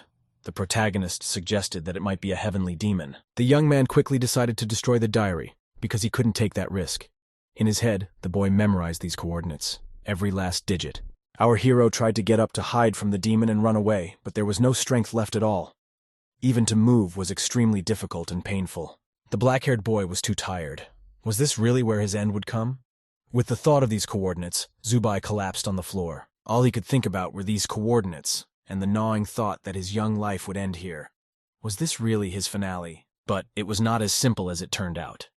Through the shroud of sleep and fatigue, the boy heard voices of people. Unknown people ran up to him and looked at him. The protagonist opened his eyes and saw people in front of him. Real people! They seemed to want to help him and save him. But the boy's eyelids began to close again.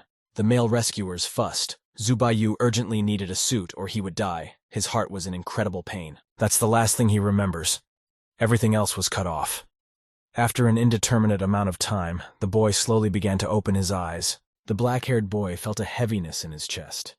When he opened his eyes, he felt some cool liquid on his cheek. When the protagonist finally came to his senses a bit, he was surprised to see a red dog playfully wagging its tail at him.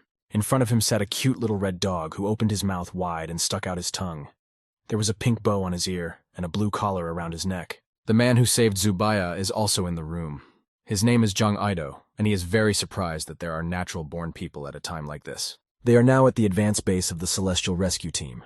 It is located amongst the mountains and forests. A waterfall flows below the base. The black-haired guy doesn't realize where he is. This is normal because the protagonist spent a whole week in a coma. Jung Ido already knows that the black-haired guy's name is Zubai, but our hero doesn't realize how he knows this information. Suddenly, a red dog starts barking and saying the protagonist's name. The man knows the guy's name from his companion. She couldn't resist the infestation. They did what they could. But it still didn't stop her from turning into a regular dog. It was Aisha. She was very lucky, for only 1 in 10 people survive the mutation in good health. The protagonist is greatly surprised when he realizes that this dog is Aisha. Even so, he's glad that the girl survived. The black-haired boy stared at Aisha, who was now a red-haired dog. He realized that they were the only ones who had survived. Jung Ido explained that he and his group were on a mission nearby, and saw the explosion before they got there. Then, Zubai told the savior the story that they were attacked by a heavenly demon, and their teacher sacrificed himself by blowing up his spiritual power. The bearded man sighs heavily. He admires their teacher very much, but he's about to break some terrible news. After a moment, horribly painful words came out of his mouth about heavenly demons being impossible to kill. No matter how many times you killed a heavenly demon, it would still be reborn in the heavenly demon pool. There's no escaping it. As long as the heavenly demon queen is alive, the heavenly demons will continue to live forever and be endlessly reborn to harm humans. Humanity will have to accept that they can't kill demons once and for all. It's physically impossible. The war between humans and celestial demons has been going on for centuries, but mankind still can't win. Demons continue to exterminate people. Under the guidance of the Heavenly Court Order, humanity continues to fight, but he also has to retreat because the demons are too strong. Due to the fact that the human troops kept retreating, they now occupied the last third of the eastern continent. To protect themselves from demons and spiritual battle, there are several fortresses in which the survivors are located. 90% of the Celestials are concentrated in the 5 main cities in the southeast, northwest, and center. These towns are home to the best tech spellcasters and combat warriors. All of them are ready to defend the common people to the last. These 5 cities are humanity's last hope. The black-haired boy wondered then why Dr. Chong had said he was the last man on the planet. Then, the kid wonders what is the difference between an old man and a heavenly man. There is definitely some difference between the two. After birth, Celestials are blessed with a magical seal. They are much more adapted to the world than old people who were born naturally. This would explain why Jung Ido and the others could be outside without special protective clothing. But the rescuers had already injected Zubayu with a special vaccine while the protagonist was in a coma. Christina had been looking after him the whole time. The vaccine is his defense rune, which is supposed to keep the guy safe from infection in the outside world. But the protection is not invulnerable. You can be outside for a maximum of 7 days, and afterward you should be sure to return to a safe area to allow the vaccine to recover. After a moment, it's time for Jung Ido to go, so he bids farewell to the protagonist and leaves the room. And so soon, the door to the room slams shut, and our hero, along with Aisha, who is now in the guise of a dog, is left alone. The kid checks his point count and sees that while he's been sitting for a week, he's accumulated 200 points. Unfortunately, calm time doesn't count. A moment later, the young man presses on to raise his level. The kid immediately spends 100 points and raises his level to 60th. This time the guy is only a little dizzy. Christine explains that this is because he has gotten stronger and the side effects of the boost will be weaker. Hearing such information, the protagonist, without too much doubt, decides to pump a few more levels and raises to the 70th. So, when the guy is leveled up, he decides to test how much his power has changed. Using his spiritual power, he lifts a chair. Then, after a moment, the black-haired kid clenched his fist hard, restraining his spiritual power. As soon as he did so, the chair broke and bent to the size of some kind of ball. With spiritual strength, the boy bent the chair. Soon enough, this gray lump of metal falls to the floor with a wild clang. Aisha is a little startled when she sees it. Zubai looks at the broken chair with indifference and realizes that he has become stronger. He would finally be able to defend himself. The boy takes a seat on the edge of the bed. The capricious sun illuminates the room and casts dim shadows on the floor. The protagonist embraces Aisha and vows that he will kill the queen of the heavenly demons and destroy the pool. He intends to avenge everyone. The next day came. It was early morning, but despite this, our protagonist was called to the dormitory. The kid was very surprised when he heard about the school of Taoism. It was obvious from his face that Zubai was hearing about it for the first time and didn't understand anything at all. 100 years ago, the Heavenly Court gathered the 4 most powerful sects of that time. 4 schools of Taoism were established in 4 cities. Our hero's current abilities are not suitable for fighting demons, so first the kid should go to a Taoist school and learn. Zubai gets the feeling that he is being set up. In the meantime, Christina, who is in her subconscious, comes up with a plan to trick the guy and take over the system. Jung Ido informs them that the closest school to them is Tong School. In this school, the entrance exam is held in a week. And the main character is very lucky because just today a speeder appeared here and already today the guy can leave.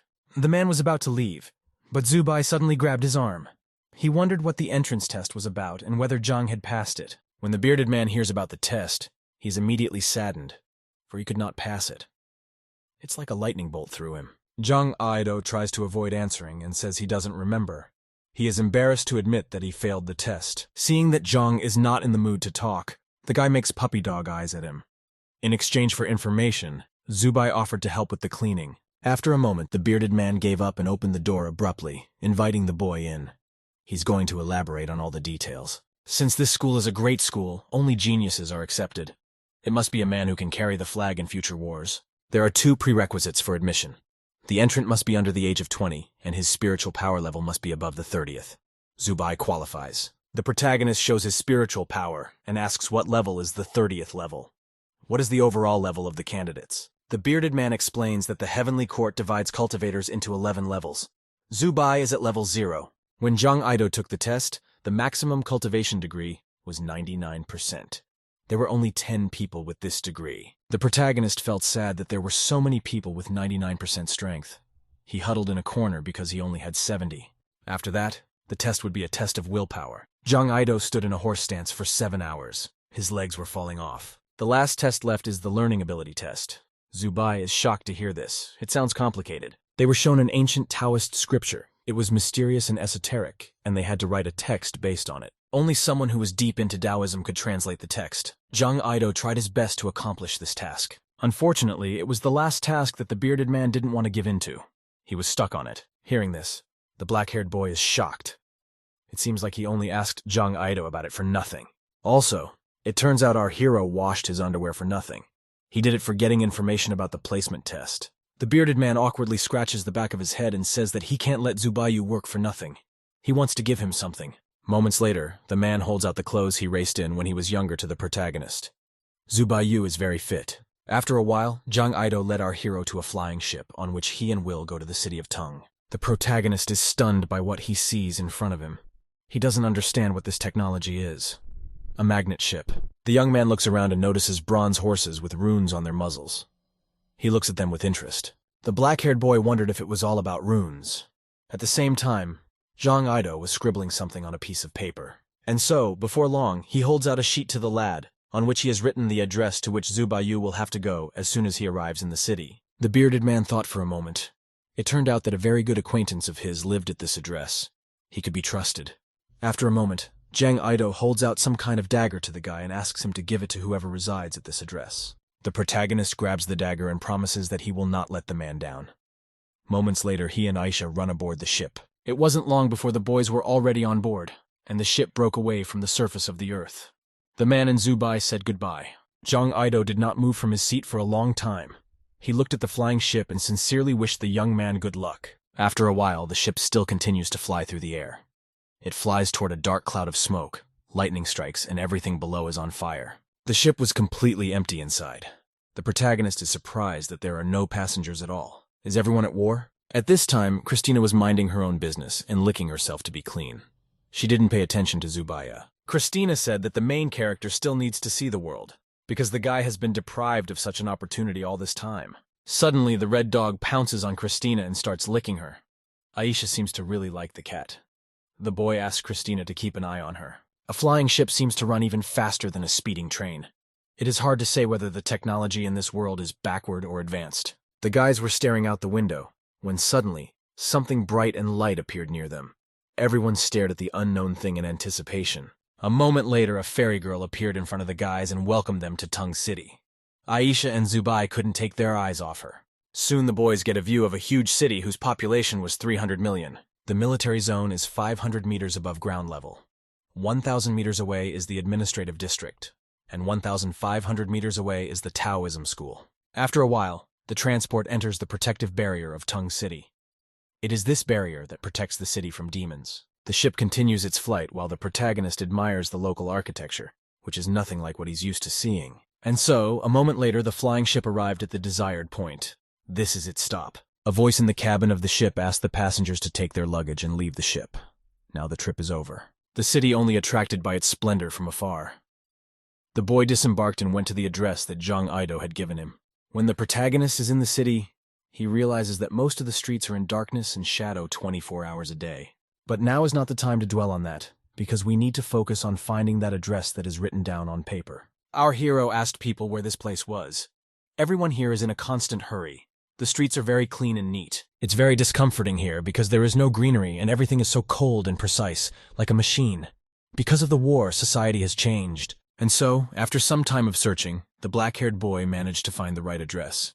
He came to some apartments. Zubai walks to the right door and presses the doorbell, hoping that someone is in the apartment and that he has come to the right place. The door was opened by a bearded grandfather. Zubai explained that he had been sent here by Zhang Aido and said that the guy could stay here for a few days. The gray-haired grandfather sadly and wistfully casts his tired gaze aside. So Zhang Aido still remembers that he is his father. The black-haired guy comes to the conclusion that this is Zhang's father. It seems they clearly have a bad relationship.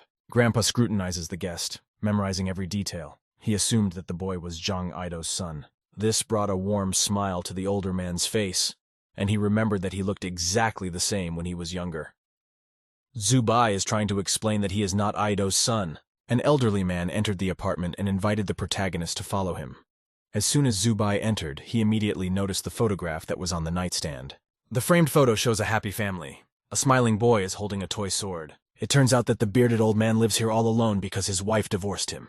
He's all alone. The elderly man had been a soldier all his life and realized from experience that life is not so simple.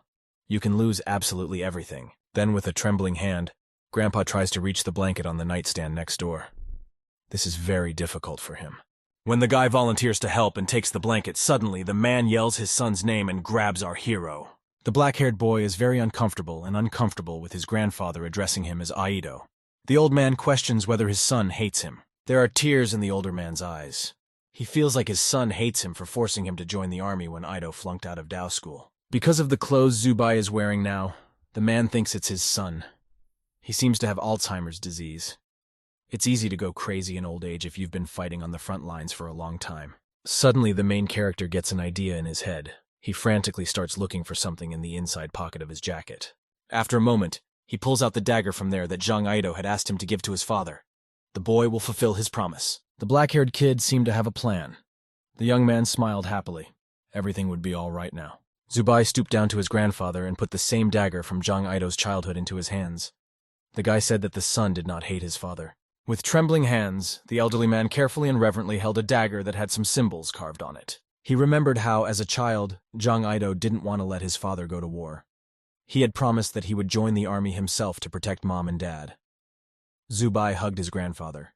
Thus a few days flew by quickly, and the day of the exams had already come. The boy wakes up and immediately smells a pleasant odor. The elderly man continued to address Zubai as Zhang. He entered the room with a huge plate that had noodles with 2 eggs in it. A moment later, a bearded grandfather holds out a plate of breakfast to the protagonist. Everything is beautifully laid out. You can see that it is lovingly prepared. Seeing this, Zubai's mouth watered. The guy was very hungry, and tomorrow looked extremely appetizing. He couldn't wait to try it. After a moment, our hero immediately pounced on the noodles. It was incredibly tasty, and he ate it without stopping.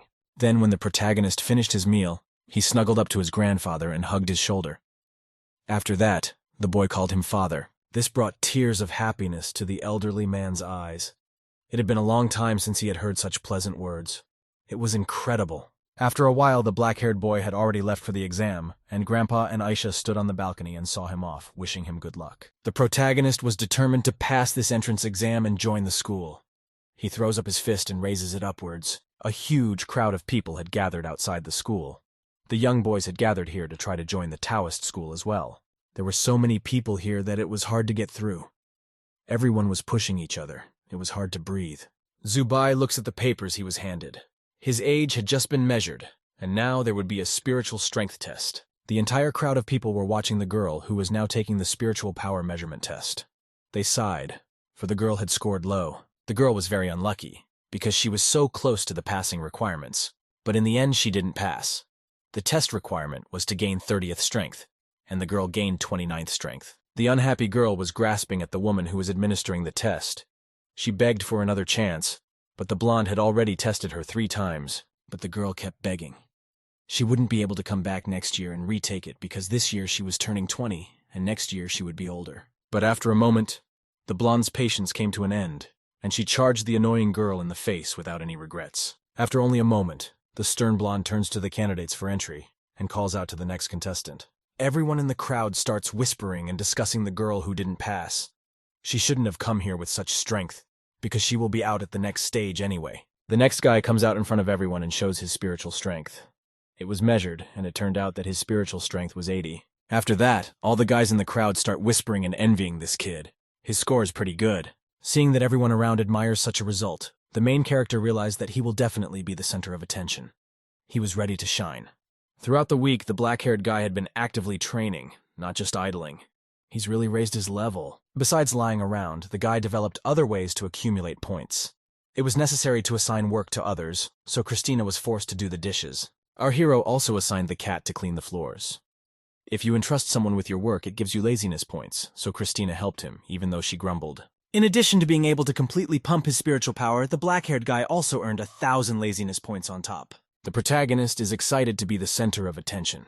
He is excited to be the center of attention and to have all eyes on him. Suddenly, the entire crowd starts cheering and shouting.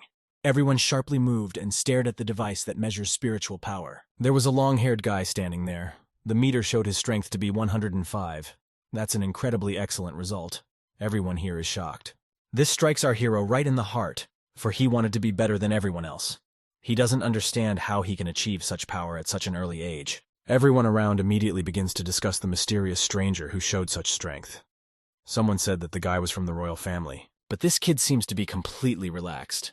After him in line is Zubai. It's our hero's turn to show off. This unknown kid looks at the protagonist who is walking up the stairs. Their gazes cross. But after a moment, the young man loses interest and turns away, deep in his own thoughts. The long-haired boy left silently. Finally, it was time for Zubayu to show his strength. The device shows the 99th level of spiritual power. Even though it's a big level, no one pays attention to him. Everyone is interested in the stranger, and they don't pay attention to Zubaya. A voice comes from the room reporting that a total of 12,000 students have passed the first round of the test. Zhao Shuyi sadly reported that God had not blessed their people, for there were far fewer students with the gift of cultivation this year. But Sun Yuzhen reminds us that there are still elites. There's a guy who has reached the 105th level. He could definitely be one of the top of the list. The elder is surprised to hear such a large number.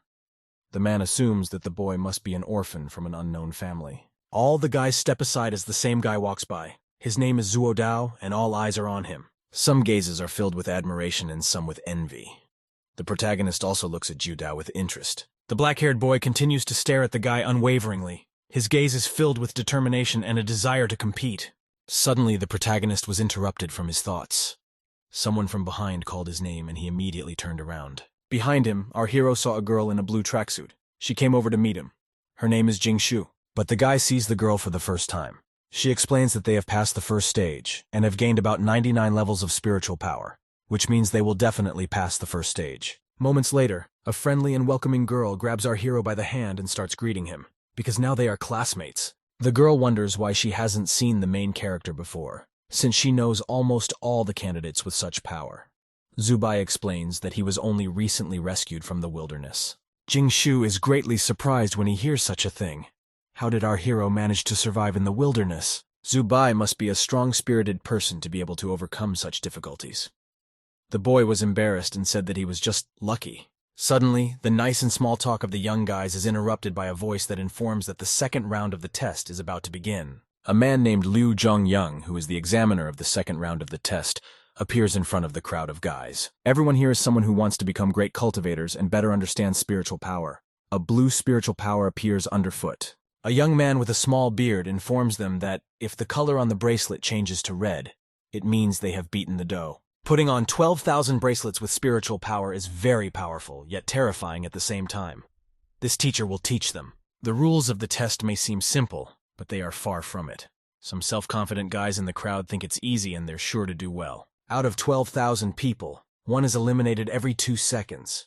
The kid does the calculations in his head and realizes that they will have to run for 6 hours straight. After a moment, Liu Zhongyang turns to the guys again. He towered over the guys and announced that the test was starting. When they heard the signal to start the test, all the boys, like a pack, rushed in one direction. They started their long run. At first, it was pretty easy. The protagonist ran relaxed and thought everything was going to be just fine. But after a couple seconds of running, it was already very hot.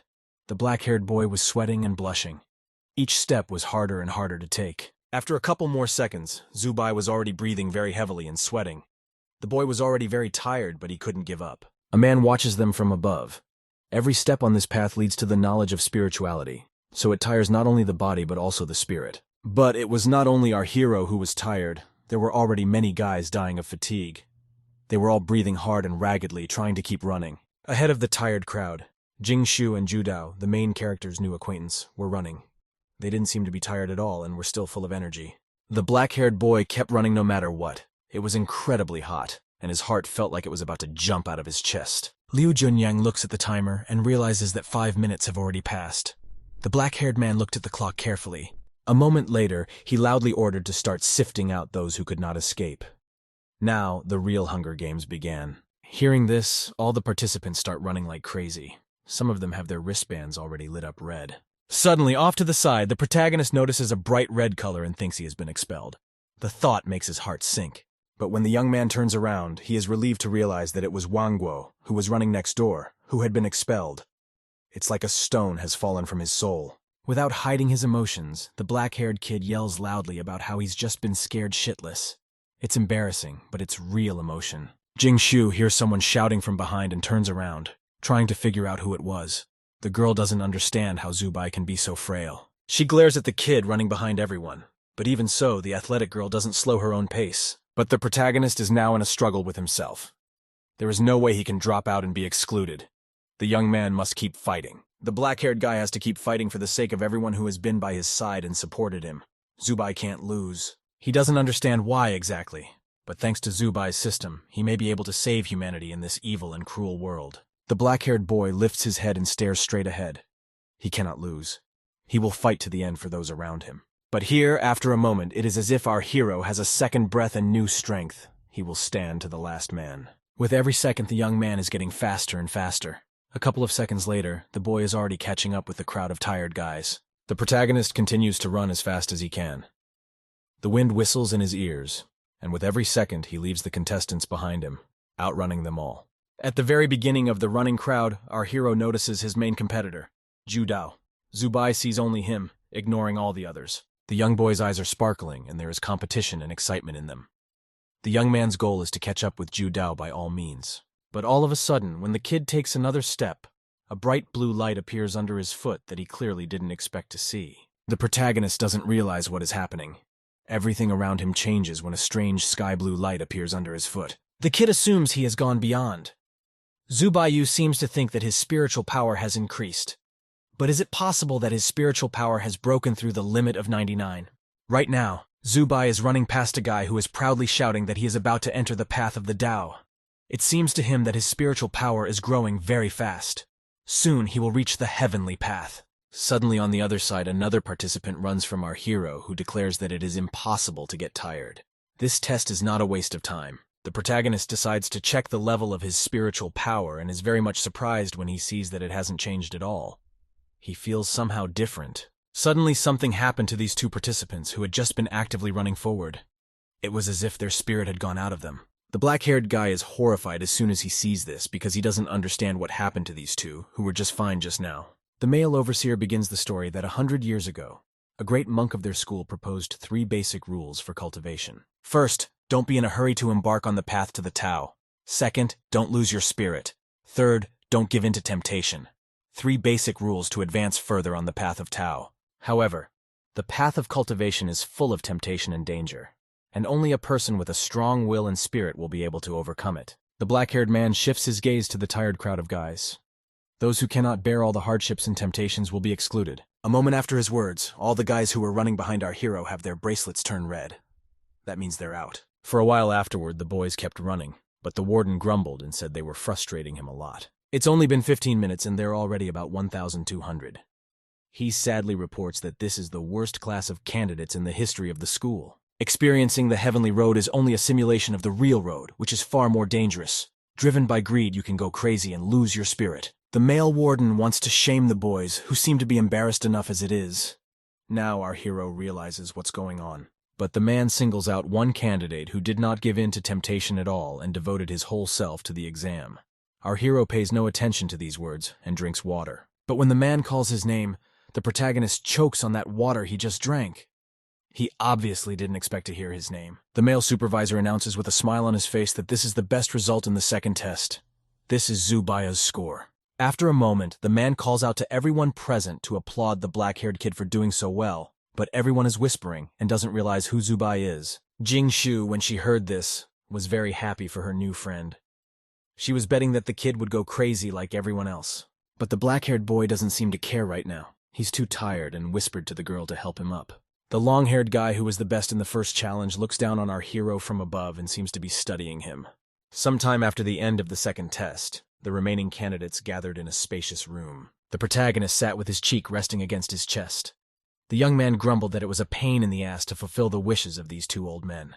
Suddenly, the school's teaching staff concentrated, and the blonde girl shouted loudly and asked for silence. The deputy would now speak. A gray-haired man said hello to the students and introduced himself as their examiner. This is Zhao Shuyi. He is the vice principal of the Dao School. An elderly man then questions the candidates and asks why the first rule is not to be in a hurry to enter the path of the Tao. Someone answers that it is the most dangerous. The bald, cocky kid adds that 120 years ago, the heavens were distorted and the air was heavily polluted. And as a result, the heavenly spirit Tao began to release a lot of information. All the monarchs immediately began to write down this knowledge.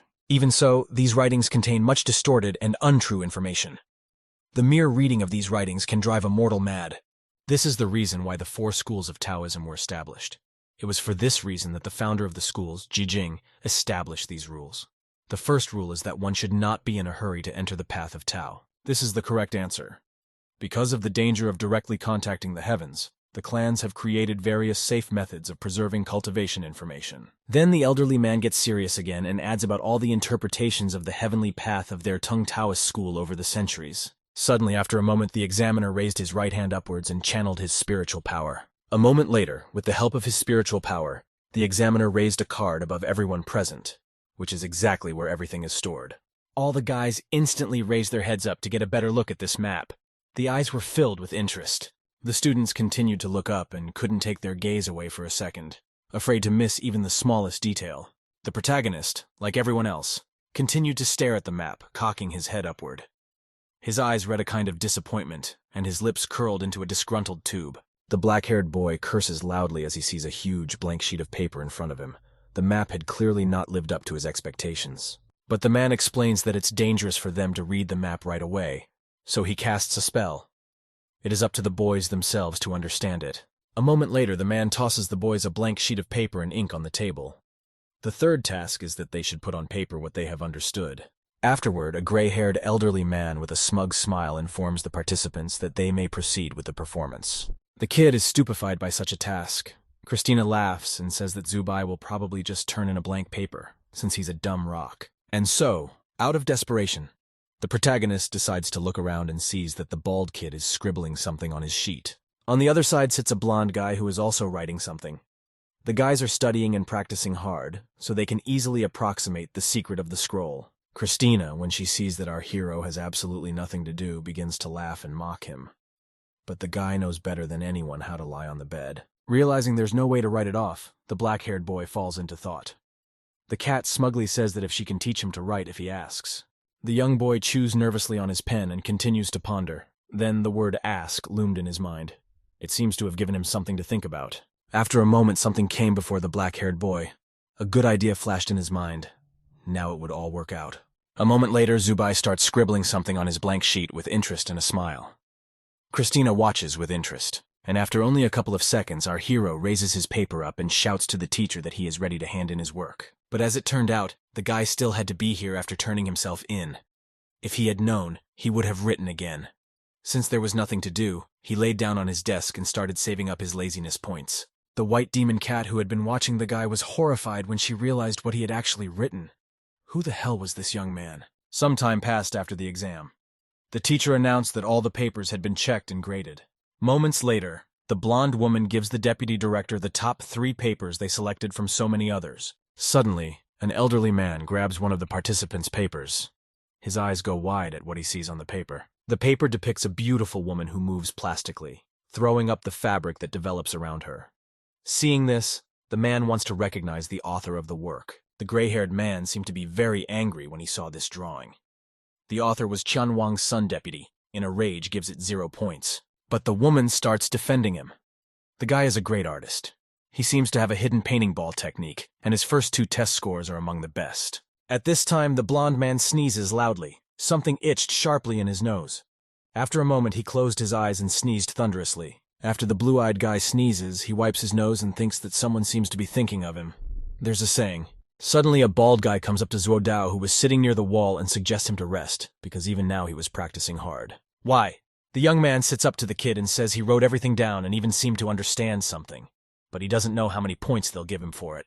He shoves him in the shoulder and asks about his progress, but for hair, the kid doesn't answer. He's very serious. He's doing a set of breathing exercises right now. He's serious, determined to be number 1. A man whose black silky hair is braided into a ponytail inspects one of the works and sees a method of vicarious cleansing and breathing on it. Then, the serious and slightly disappointed man looks up and turns to the deputy. He thinks that the man has given Zuo Dao his method. Objects, because their talented students weren't even studying, so the older man couldn't even pass it on to outsiders. Suddenly, another elderly man comes out from behind and asks to see the paper. He immediately holds out the paper to him. The gray-haired man scrutinizes every detail, running his eyes over the work. The method is very similar, but it is not their old man's method. In fact, this method is ridiculous, because only 30 to 40% of true clouded breathing and cleansing are obtained. But if Zuo Dao can further comprehend the scroll in the future, he will become the pillar of their school. He seems to be the number 1 this year. Suddenly, a red-haired man who was standing apart from everyone and looking at someone's work asked who Zubai was. A moment later, this man who had just watched his work passed it to his coworkers with the help of spiritual power. The man was very serious after seeing our hero's work. He wanted his colleagues to see it too. There is a phrase written on a piece of paper. The way of Feng Chong is not as difficult as it seems. This is the Chinese scripture Jing Jing San Ren. All the teachers stare intently at the work of the protagonist. They were clearly surprised by what they had just seen and read. After a moment, the bearded man interrupts the sepulchral silence and wants to say it's about that phrase on the paper. Finally, the deputy director announces that this is the phrase of the 10,000 spirits. His words echo around the room. But the woman lashes out and starts yelling about not giving first place to this Zubai Yu. She seems to be clearly against it. Communicates that one word about the phrase will not be enough to convince the audience. Although this phrase is unbearably profound. The first place is better given to Zuo Dao. Then the bearded man turns to his other co-workers and asks what they think about it. Both guys are roughly equal in understanding the scroll, so the wrinkled man chooses Zuo Dao for first place. Then the floor is passed to other colleagues, men who are younger than these old men. Ian reports that in the second test, our hero impressed him a lot, so he needs to think hard. These 2 phrases, although not specific like the breathing technique, have practical benefits. Zubai understood the Heaven Snatcher's scroll much more. The kid is probably still a rough diamond, but he clearly has a lot of potential and could prove valuable, so Yang chooses Zubaya without question. Then the vice principal asks Teacher Shin for his opinion. The man looks at the black-haired boy's work again. After a moment, the corners of his lips lifted in a slight smile. The man had already made his choice. A choice in favor of Zubaya. The woman, as soon as she heard this, immediately became furious with horror. She started screaming and asking the director to influence the decision. She says that the Zhu family is a grateful family. If Zhu Dao with the index doesn't come in first place, the school will be scourged. Yang stands up for Zubaya and says that the beginning of Tong School was seen by Feng Chong himself. They should respect their elders, because without them there would be nothing. Suddenly, an argument between young and ambitious guys is stopped by the deputy director. He shouts loudly for them to stop. The bearded man says he has already made his decision and tells the others to get ready to announce the lists. The black-haired lad continues to lie on the table and save his points. The young man eagerly awaits the announcement of the results. The kid doesn't know if this phrase can fool the inspectors. He doesn't even know if there is such a scripture. Can he pass the test? And here, just a moment later, our hero is taken out of his thoughts by a loud voice, which informs that the test results have arrived. All the boys immediately run up to the stand and start looking for their name. Their eyes go wild because there are so many names there. Everyone looks for their own name in hope. The evening came. Finally, the hard day has passed and the exams have come to an end. The boy walks relaxedly and hums a song. As it turned out, our main character took the first place in the third test. The girl, when she saw it, was very surprised and admired him. He thought back on it and smiled. Christina grumbled that the system helped him in the first test. The system helped him in the second test, too. But the third test, she didn't know how Zubai was able to write. Christina doesn't understand where an idiot like him draws his knowledge from, and writes words of such a level. After a while, the black-haired boy returned to his temporary residence. He looked up at the multi-story building. The protagonist quickly began to climb the stairs, for he couldn't wait to tell Jung Ido's father about such wonderful news. When the young guy goes up to the right floor, he notices that the door to the apartment is open. This is a little strange, so Zubai is surprised. A moment later, our joyful hero bursts into the apartment, unable to contain the rush of emotion. He shouts joyfully throughout the house that he has won first place. But the apartment is completely silent. The boy looks around and sees a broken frame on the floor. Shards of glass are lying around it. In the frame was the very photograph that the old man cherished so much. It showed his family, his beloved wife, and his dear son. Zubai realizes that something untoward has happened during his absence. He squats down and takes the frame in his hands while Christine jumps off his head. Suddenly, Zubai and Christina hear some suspicious noise coming from the next room of the completely empty apartment. The protagonist, along with the cat, decide to go and check out what it is that is making the noise. They walk leisurely along the corridor. The black-haired boy assumes it's the old man making the noise, so he calls out to him. Suddenly, Christina stopped at the corner. Her eyes opened wide. Our hero peeks into the room from the hallway and asks if the old man is home. Because of the darkness, Zubai can't see very well. After a while, when the young man peered into the darkness, he saw two green glowing eyes. It seemed to be Aisha. Suddenly, from what she saw in the room, Christine trembled. Fear gripped her body. Her fur stood up. She immediately ordered Zubai to run away. But the protagonist did not listen to the cat and only joked that it was afraid of the dark. A moment later, he had already entered that dark room. The kind boy leaned over to the red dog to soothe and pet it. The young man smiled softly and pulled his hands toward Aisha. But when our hero touched the dog, he saw something terrible. The sight made his blood run cold and it was hard to move. He saw before him a frightened Aisha who was trembling with fear and terror. There were tears in her big eyes, and her whole body was wrapped in some kind of ropes that restricted her movements. Suddenly, someone grabs a matchbox and a match, trying to light a fire. The guy in the apartment is obviously not alone. Zubai strokes the red dog, who is trembling with fear. When he hears the sound of a match, he turns around in horror. A moment later, this unknown entity brings a burning match to the candle to set it on fire. It calls Zubai a son. This unknown person keeps calling our hero Sonny. The room is more or less lit up, and Zubai can finally see. Soon this unknown man places the newly lit candle on the table as if nothing had happened. The protagonist stared at the man in horror. He still had hope that it was the old man he had been living with all this time. After a moment, this elderly man decided to turn around to show his face to our terrified hero. When that creature turned around, it showed its face to Zubayu. It was an old man, but still something was wrong with him. It wasn't him at all. Moments later, a terrifying monster emerges from the elderly man, who is apparently already dead. It's a demon. This horrible and disgusting creature gets up from his chair. Everything around him is covered in cobwebs, and it's like the old man is just his cape. The demon noticed Zubai. The protagonist is taken aback by what he sees before him. He doesn't understand what is happening to Mr. Lau. Zubai can't even move in fear. A second later, our hero's legs were covered in spider webs. The thin threads gripped him tightly and prevented him from moving. This demon in the form of a spider instantly approached the protagonist and was ready to attack him. He continued to call our hero his son. The black-haired boy couldn't move from the horror. The blood froze in his veins and his whole life flew before his eyes. The monster was getting closer by the second. Our hero started screaming and begging for help. Then suddenly, the thin threads of the web broke into many pieces. A thin web hovered in the air as the black-haired boy tried to recover from what he had seen. Some unknown person freed him and Aisha. The young man stood in front of them, ready to defend them. He seemed to have good intentions. The man had long green hair braided into a ponytail.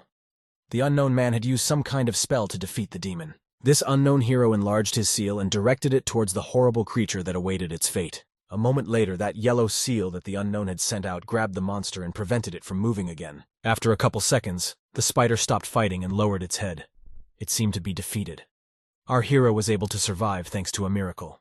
Moments later, the stranger turned to our hero. Fortunately, this kid made it in time. Thanks to him, Zubai survived. The black-haired guy scrutinizes his savior and assumes he's a cop when he sees the name tag on his suit. A cute guy asks if the main character is doing well. His appearance is quite unusual because here in the center of his forehead there is a green stone. Sometime later, a doctor arrives on the scene. He examines the old man's body, from which an already dead demon peeks out. There are several other people in the room besides Zubaya. There is some commotion, and candles are lit on the table. On the wall hangs a photograph of Jang Aido covered with a black ribbon. At the bottom of the picture are candles. The guy is shocked at the sight of it. The protagonist realizes that Jang Aido has died. His face is filled with horror and regret as he realizes this. The man, who happened to be a police officer after all, offers his condolences for such a huge loss. It's really terrible. The black-haired guy is having a hard time speaking or reacting in any way right now. He is only interested in the question of how exactly Jang Aido left his life. The search and rescue team encountered a heavenly demon, and Jang Aido sacrificed himself to cover the retreat of his comrades. Zubayu is sadly informed that the jar of ashes is completely empty. There is nothing left of Jang Aido, not even a speck. The protagonist falls into the abyss of his thoughts. The young man recalls all the moments he spent with the bearded man. He was positive and brave. As he scrolls through all these memories in his head, a storm of aggression and rage overwhelms his body. He clenched his fist tightly. The policeman continues his story. The old man was completely shattered, and there was nothing left of him at all. Then a distorted particle was born. A blurry memory pops into our hero's head of how the old man made him a breakfast of love a couple days ago, in the morning. Then the colorful and vivid memories are abruptly interrupted by gray and dim ones. Zubai imagines Mr. Lau holding a vase that didn't even contain his son's ashes. Before the black-haired kid comes the realization that Mr. Lau himself has turned into a demon from being completely broken and depressed. The boy can barely think after the loss. The boy doesn't understand why the vaccine didn't stop the distortion. The policeman explained that the vaccine did not work 100%. The distortion was due to severe emotional distress. Over the past few years, the level of contamination in the air has increased significantly. Zubai wonders if the old man will be able to return to his former appearance. Considering his age and cultivation, it's impossible. The gray-haired man is taken away in a rocking chair. In order to avoid the second stage of infection, severe measures have to be taken, namely, the grandfather will have to be killed. That would be euthanasia. Finally, the whole mess with the old man's body and the paperwork was over. The night dragged on for an incredibly long time. Moths flew to the light bulbs. An elderly man's apartment was sealed with yellow tape. By the door stood a woman who was crying madly and hard. It was the old man's ex-wife. The old woman sobbed loudly and choked on her own bitter tears. Her grief was too strong to be described in words. Her bitter, clear tears flowed from her cheeks onto the hand that clutched their son's toy dagger tightly. The hand trembled. It was incredibly painful for the protagonist to look at such a heartbreaking picture. He blamed himself, and only himself. He wants to leave quickly, but the policeman puts his hand on Zubaya's shoulder and asks him not to blame himself, because this happens a lot. But the black-haired boy reports that he doesn't blame himself. On the inside, he seems to have very different thoughts and worries. Tomorrow, Zubai is finally going to go to the Dao school. Young blood rushes through his veins as the young man vows to avenge Zhang. Our hero is determined and believes that one day, mankind will be able to defeat all those damn sky demons. Aisha and Christina look intently with their puppet eyes at Zubaya. The dog can't hold back tears when he hears about it. A moment later, the black-haired boy drops to the floor and cradles Aisha against him. He promises the girl that sooner or later he will find a way to cure her. A male police officer observes all this. He sees in our hero a sincere kindness and a huge heart. Seconds later, the police officer holds out some kind of small card to the protagonist. The guy looks up. The black-haired kid takes the card without a second thought. But at first, he doesn't realize what it is or for what purpose he got it. The man's name is Lee Suju. This is his business card. If the guy has any questions or difficulties, he can safely call this number. The protagonist does not dare to stay long in this place, because the atmosphere here is too oppressive.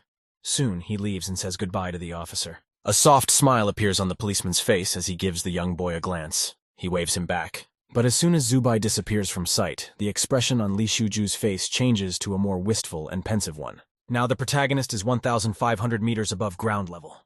The cold wind here hits his face and causes frost on his body. Zubai is shivering from the cold and cuddles Aisha to keep warm. Christine scolds him because he could have just found a place to sleep instead of staying outside. The cat keeps yelling and cursing at our hero because she's actually cold too, and it's all because of him. But the young man doesn't care about that right now. He's in no mood at all. There are tears in his eyes, and his cheeks are bright red from the frost. He asks Christina not to scream. After a moment, the black-haired kid decides to check how many laziness points he's already collected. Not wanting to argue gives laziness points too. Our hero is sitting at the school gate, but suddenly one of the examiners approaches him. He jokes with a smile that the students of their school should not sleep outside. Teacher Shin smiles sincerely and says that he will place the protagonist in the room sooner because he has fallen into his heart. Not only did Zubai move into the dormitory before everyone else, but he was also assigned a single room. Because of this, the black-haired boy was always the center of attention wherever he went. Because of his single room, he was the envy of the neighborhood. Schools in this world are actually very much like the most ordinary Chinese schools. No opening ceremony, no guidance, and no inspiration. At the very beginning, students are assigned to classes according to their grades. Those with less than 90 points are sent to Sun Yu's regular class. And so, when the students with low scores left, only 25 people remained. They waited patiently. Soon, Teacher Xingjun, who will be their teacher this year, approaches in the crowd. They are the best of the best, and he only teaches the best. The girl reaches out to Zubayu and tells him that this teacher is the master of the fifth realm, and he was the one upstairs who voted for our hero. The protagonist is completely shocked and delighted when he hears about this man's success. He hopes that Xingjun will choose him. But unfortunately, that doesn't happen. And the teacher calls not Zubaya, but Zuodao with him. The kid smiles smugly and heads towards the teacher. The crowd of guys immediately start whispering about it. They quickly realize that in this world, the way to succeed is everything. But suddenly, the boys are approached by Teacher Yang. The man will take care of them and teach them. They will become the best. Right now, their main goal is to exceed the spiritual power of the guys above the 99th level. Everyone is listening attentively to the teacher. But before we do that, there's something else we need to do.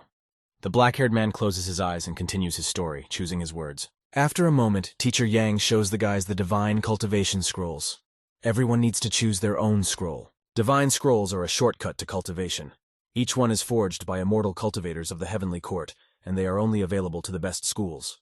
These 9 scrolls are the basics of the Zero Realm, and even the most basic of them would be worth millions in the outside world. There are a total of 10 cultivation realms, and they are different for each realm. The base divine ingot determines the further path of cultivation.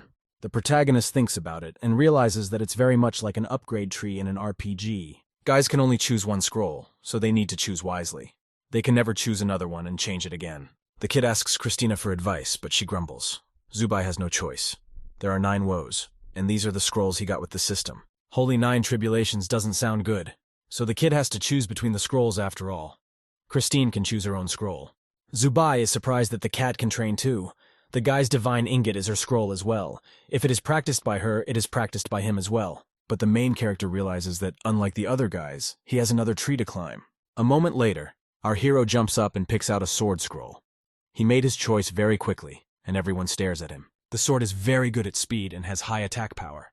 And even if the guy can't win the fight, he can just run away. Soon everyone began to choose their heavenly scrolls. Zubai chose the sword scroll and Xiao Ha chose the bow scroll. And so, as soon as the black-haired boy received his scroll, he immediately opened it. The young man can't wait to look inside. The scroll was immediately absorbed into the main character's head. The black-haired boy was about to recognize what it said. But suddenly, some bright neon purple hand appears in our hero's mind, preparing to grab the scroll. Suddenly, after a moment, that hand shoots off the kid's scroll with its finger. This makes Zubai angry. And lo and behold, a heavenly divine scroll flies right into the little cat's paw. If Zubai doesn't know how to use the scroll, then let him give it to Christina. The white fluffy kitty hugs the scroll and informs us that for as long as she can remember, she has always wanted to be a swordswoman. A moment later, a light and bright seal appeared around this scroll. This seal is incredibly beautiful. It has many details and patterns. But just seconds later, that bright yellow seal turned gray and dull. But it was still incredibly beautiful. Christina doesn't have enough spiritual power to cultivate, so she asks the protagonist for a cool breathing method to share. Our hero remembers that he has his scrolls, and he should have used it back when he was low on laziness points. And so, after a moment, the black-haired kid decides to click on one of the icons that sits at the very bottom of the menu. He was already frustrated that nothing was happening, but after a couple seconds, that blue icon sparkled. There were thin yellow sparks coming from it. A thin spark the size of a spiderweb went straight to the black-haired boy's head. He didn't even blink an eye. A moment later, A huge seal appeared in front of our hero. It was much larger than Christina's seal, which was like a grain. Suddenly, Christina and her seal hit this giant disc, and it was as if it began to suck her in. The protagonist looked at his divine disc with admiration. It was as if the boy wanted to memorize every detail, every little thing. Teacher Yang said that each level of the divine disc had many star points. First, the boys should pour their spiritual power into one of the points. Hearing those words, the black-haired boy closed his eyes and concentrated. The young man pondered over the teacher's words. Zubai sees the very point where he needs to pour his spiritual power into. The brave boy decides to do it right away and see what happens. When he did so, an interface appeared in front of Zubai. The star point should strengthen the guy's body and make him more enduring. Next, Zubai sees a lot of words in front of him. It's slightly intimidating. Each star and point has individual techniques that definitely need practice. Practicing the divine scroll is not 100% safe. If the children have any questions, it is better to contact the teacher at once, because the consequences are irreversible. The main character reads all this huge text and tries to understand it. Everything here is too complicated and incomprehensible. It makes your brain explode. Then, after a moment, the black-haired kid notices how many laziness points he has now. He immediately decides to brag to Christina. The cat grumbles, because the other students are working hard, and our hero relies only on his laziness to become stronger. Finally, the hard and exhausting day came to an end. The city was dark, but there was still light in one window of the house. The black-haired kid sits in his room in the lotus position, excited to finally get to try and light his first star spot. All this time, Zubai had been diligently and vigorously saving up laziness points, and before long he had managed to accumulate 300 points. This was the maximum. After a moment, he decided to pump his power, and without a second thought, he pressed the button. A small blue light appeared in front of the boy. Suddenly, everything around me shimmered. Something seemed to be happening. Is this really how it's supposed to be? Had he done everything right? Suddenly, the main character's body began to change dramatically. Muscles appeared on his body, and even veins protruded outward. When Aisha sees how much Zubai's body is changing, she is very surprised. The dog is stunned because a huge bicep has appeared on the guy's arms. It was very difficult for the protagonist to contain this sudden strength. His eyes were bloodshot because it was extremely difficult. After a moment, the black-haired boy gave vent to his emotions and screamed loudly to spill everything out. His screams made even Christina flinch away. Our hero tried to regain his breath, which was now staggered from the force. Sweat was trickling down his body. When Zubai felt better, he immediately began to look at his new body. 8 cubes had appeared on his stomach, and his biceps had grown. Christina can't wait to steal our hero's system for herself, because the power of cultivation is simply demonic. The black-haired boy was very pleased with the result, so he almost immediately ran over to the mirror to take a closer look at himself. Even afterward, the protagonist continues to admire his new shape in the mirror. Zubai Yu likes the result very much. Aisha was running around our hero and wagging her tail, attracting the boy's attention. Zubai reached out to squeeze her. A moment later, the young boy took the dog in his arms and started to hug it, but he didn't calculate his strength and almost broke Aisha. He was still not used to such strength. After this incident, the boys went to the school canteen. It was quite crowded. Everyone had gathered to have a snack. The black-haired kid is going to give Aisha a real feast as an apology for his strong hug. But just a moment later, the protagonist's face immediately changed when he looked at the menu and prices offered by the canteen. The kid leisurely studies the menu, which has 6 dishes. The cheapest is rice, and everything else is very expensive. Aisha, as soon as she sees these goodies, wants to eat them all, but Zubai keeps her on a leash. They only get 200 points for a month. The young man thinks that none of the students can afford such a thing, but suddenly, he notices his classmate coming with a tray full of food. Our hero stared at the plates of food on his classmate's tray. He counted and realized that the boy's lunch was worth 190 points. The black-haired kid both wonders and doesn't understand what this weird guy plans to eat next when he runs out of glasses. The blonde man's name is Chan Wang-sun. He replies with a smile that glasses are certainly important, but the most important thing is strength and endurance. When you run out of points, you can go to your parents' house and eat at theirs, but there is another option. You can make a friend and help each other out. The protagonist awkwardly listens to the stories and tales of this strange guy who doesn't seem to care about the future at all. Seconds later, Zubai pulls Aisha away and says they definitely won't be friends with a guy like that. Wang Sun is still hoping for friendship. Our hero heads away, but suddenly, the young man is confronted by Zuo Dao, who stops him with his hand and blocks the way. Zuo Dao is standing together with that bald kid. The black-haired boy doesn't understand what his classmate wants from him. Zuo Dao sincerely wants Zubai to become much stronger than he is now in the next 2 months. A young guy is determined to beat the protagonist in the next exam. He wants the guy to have no excuses. After saying these words, Zuodao turns around and walks away proudly. His bald friend asks him to ignore it, for Zuodao has such a temper. The bald gentleman puts his hand on Zubai's shoulder and advises him to try harder in the exam. If Zubai does well in the exam, he will get more points. This bald-headed do-gooder's name is Jian Xing. When they get to know each other a little, the kid turns around and hurries after his friend. After a while, our hero, along with Aisha, finally bought some food. 2 portions of rice, which cost a total of 2 points. The black-haired boy wished the dog a pleasant appetite. And after these words, Aisha immediately pounced on the food, for she seemed to be too hungry. The main character also decides to try the rice. He takes some rice and tastes it, but Zubai didn't expect it to be so delicious. This dish is very invigorating. The kid eats and reflects on the fact that this life isn't the best, sure, but it's clearly better than life on a closed base. But the black-haired boy was pulled out of his thoughts by the sound of a moving plate. Aisha moved the half-full plate toward Zubai with her paw. The young man only stared at the dog in surprise, not understanding what it was doing. Aisha seemed to want Zubai to eat more, but our hero politely refuses and moves the plate back to Aisha. The young man is already full and smiles, but the red dog continues to stand her ground. Her mouth drools and her tail wags back and forth amusedly. She doesn't take her eyes off Zubai. Aisha has lost her memory after becoming a dog. She seems to think everyone is starving to death and doesn't want the guy to die. Realizing this, the black-haired boy reaches out and looks at the fluffy Aisha. He reassures her and tells her that the horrors that were at the base no longer concern them. The protagonist tells her that people are no longer starving because there is plenty of food. This brings tears to the dog's eyes. Moments later, Zubai smiles widely and shouts a promise to the entire dining hall that he will earn a lot of points so that he can then buy Aisha anything she wants. Hearing such encouraging words, the dog barks happily and seems to smile. Aisha trusts Zubai completely. The black-haired boy looks lovingly at Aisha, who continues to eat quietly after Zubai's words. Thus another school day flies by. A gloomy night has fallen on the city, and the light is on in only one window in the apartment building. When the kid returns to his room with Aisha, he hears a disgusting odor in the hallway that makes him feel nauseous. When the guys approach the room, they notice that the door to the room is open. This is quite strange because Zubai used to close the door behind him. The protagonist heads to the entrance of his room, covering his nose and mouth with his hand to avoid inhaling the horrible odor. But when the young man looks inside, he comes to a great horror at what he sees before him. Sprawled out on the floor is Christina. She's lying in a star pose on her back. The boy doesn't understand what's wrong with her and whether she's okay. The black-haired boy and Aisha stared in surprise at Christina, who continued to just lie there and not move. The main character pointed a finger down at the doggy, signaling that they now needed to check out what had happened to the cat. A moment later, our hero cautiously crosses the threshold of his room, intent on learning the truth.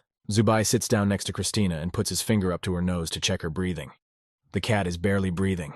Then, as a precaution, the black-haired kid used his spiritual power to check the room. Seconds later, the entire dark room is filled with our hero's spiritual power.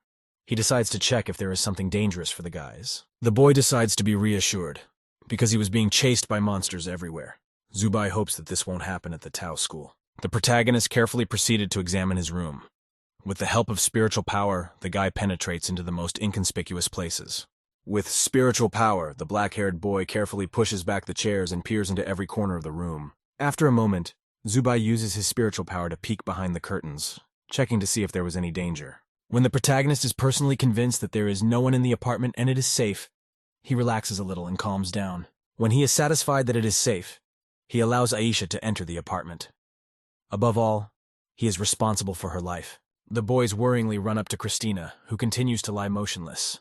Aisha starts licking the cat, and Zubai kneads her paw. After a moment, the fluffy kitty slowly opens her eyes and doesn't seem to immediately realize what's going on here. The first thing Christina sees after she opens her eyes is Zubai and Aisha leaning over her and watching anxiously. From such a surprise, Christina jumps up sharply and her fur becomes frizzy. She was frightened and screamed loudly. After a moment, out of surprise and fright, Christina immediately jumped back on the table.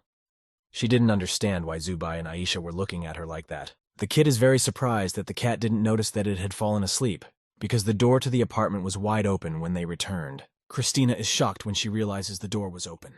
The cat just wants to be stronger. She needs to unlock the divine scroll. Suddenly, the black-haired kid notices some piece of paper under Christina's paws. There is also a brush stained with red paint. Upon seeing this, the protagonist instantly runs over to the table and pulls Christina aside to examine what she was standing on. Our hero scrutinizes a piece of paper on which some hieroglyphs are scribbled. They are written in bright red paint. The kid immediately panics and crumples up the paper. It seems that school is not as safe as it should be. We need to catch up. Moments later, the protagonist's musings are interrupted by a loud banging on the wall and noise from the neighbor's room. Zubai, Christina, and Aisha peek out from around the corner of their room and try to figure out what's going on in the next room. Christina and Aisha are hugging each other because they are very scared by this noise. They want Zubai to go and check what is going on. After a moment, the black-haired kid decides to go and check after all. There is a red light coming from the next room. The young man doesn't understand who could be so reckless as to turn on such a bright light at night. After a couple seconds, the protagonist carefully peeks into the room, trying to see if the owners are asleep. But all of a sudden, some girl with thick black hair looks right out of the room. Our hero was very frightened by such a surprise. The girl had indeed appeared too suddenly. He explained that he lived next door, and there was a lot of noise coming from their room. So Zubai decided to find out what was going on. But the gloomy girl does not answer his questions or words in any way. Instead, she just smirks strangely and says that everything is normal. Having said that, already a second later, the neighbor abruptly slams the door right in front of Zubai's face. After this situation, the black-haired boy goes back to his room and turns off the light.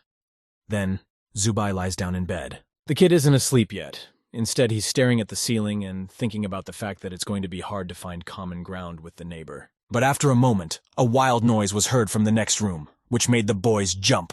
It was actually creepy, so our hero got under the covers with his head. He didn't realize how he was going to sleep. After such a stormy night, the next day comes. There are many notes on the blackboard. Teacher Yang explains to the children about the transformation of the 5 elements yin and yang. That's today's lesson topic. And in order not to stray from the path of the Tao when using it, it is very important not to forget the basic rules. But our hero is very difficult to perceive information because his neighbor knocked on the wall all night, because of which he did not sleep. A young boy yawns sweetly, making tears appear in his eyes. He is too sleep-deprived and unprepared to study. The young man looks around and sees that his classmates understand everything, for they have been practicing the breathing method and reading Taoist scriptures since childhood. But the main character's head is boiling from such a volume of information. Unlike his classmates, he has no basic knowledge and understands nothing at all. And since everyone around him is working so hard, the black-haired kid can't afford to waste that precious time in class. And so, when Zubai came to this conclusion, he immediately collapsed onto his desk, deciding to sleep. This was no less important. Our hero's sweet and peaceful sleep was noticed by the girl who was sitting next to him. While Zubai was sleeping, he was saving up laziness points. A classmate was greatly surprised when she realized that the main character was actually asleep. It was hard to believe. A moment later, all eyes in the classroom were on the black-haired boy. They stared at him dumbfounded. Wang's son also noticed that the black-haired kid had fallen asleep. He remarked that it was very impertinent to sleep in class on the second day of school already. The bald guy rubs his bald head and stares at Zubai unceasingly as well. Apparently, he is certainly a guy with a temper. Just a moment later, a huge hand created with spiritual power appeared above our hero. And then, when his hand was clearly above Zubai, he abruptly lowered down and hit the sleeping kid's head with all his might. Teacher Yang was very angry, because in all the 12 years that man has been working at the school, our hero is the first one who dared to sleep in class. This blow really woke up the protagonist. He grabbed his head, which was very sore and throbbing after the blow. The black-haired boy keeps grabbing his head and trying to reduce the pain somehow. The blow was indeed powerful. Zubai looks at how many laziness points he accumulated while he slept. The laziness points went from 60 to 70. The fact that he slept at night didn't do anything, but in class it did. A young man calmly explains to the teacher that he takes in information better when he sleeps. But if it interferes with the lesson, he will stop. The main character sits quietly at his desk while the rest of the class stares at him again. All the classmates seem to be experiencing Spanish shame. A moment later, the enraged teacher bangs his hand on the table with all his might, because this is absurd. A man is yelling at Zubai. Tong City gives him all the resources, and this cheeky man allows himself to make jokes. And then, just a couple seconds later, a hand made of spiritual power grabs our hero by the hood and lifts him from his seat. The black-haired boy finds himself in mid-air, and a spiritual force carries the young man across the classroom, right above his classmates. Then, Teacher Yang drops the naughty student at the very front of the class, not far from his desk. He tells him to stand like that for the whole lesson. Teacher Yang will now keep a close eye on the boy in every class. Hearing such unfavorable news, the black-haired guy slaps himself hard. He shouldn't have done that. After a while, a loud bell rang in the school hallways, dismissing all the students for the long-awaited recess. Hearing this, all the students immediately left the classroom to enjoy the recess and have a good rest. Teacher Yang knows that Zubai is a genius, but even so, the guy can't rest and do nothing. There are many geniuses who have lost their way halfway through their cultivation. Master doesn't want the same thing to happen to Zubai. The young man listened to the lessons that were in the afternoon, but understood nothing, and no more laziness points. The main character can't study properly. He needs to become stronger to kill the heavenly demons. Suddenly, a human man appears around the corner from the exit to the office. He looks over at Zubaya. This unknown person is watching our hero closely.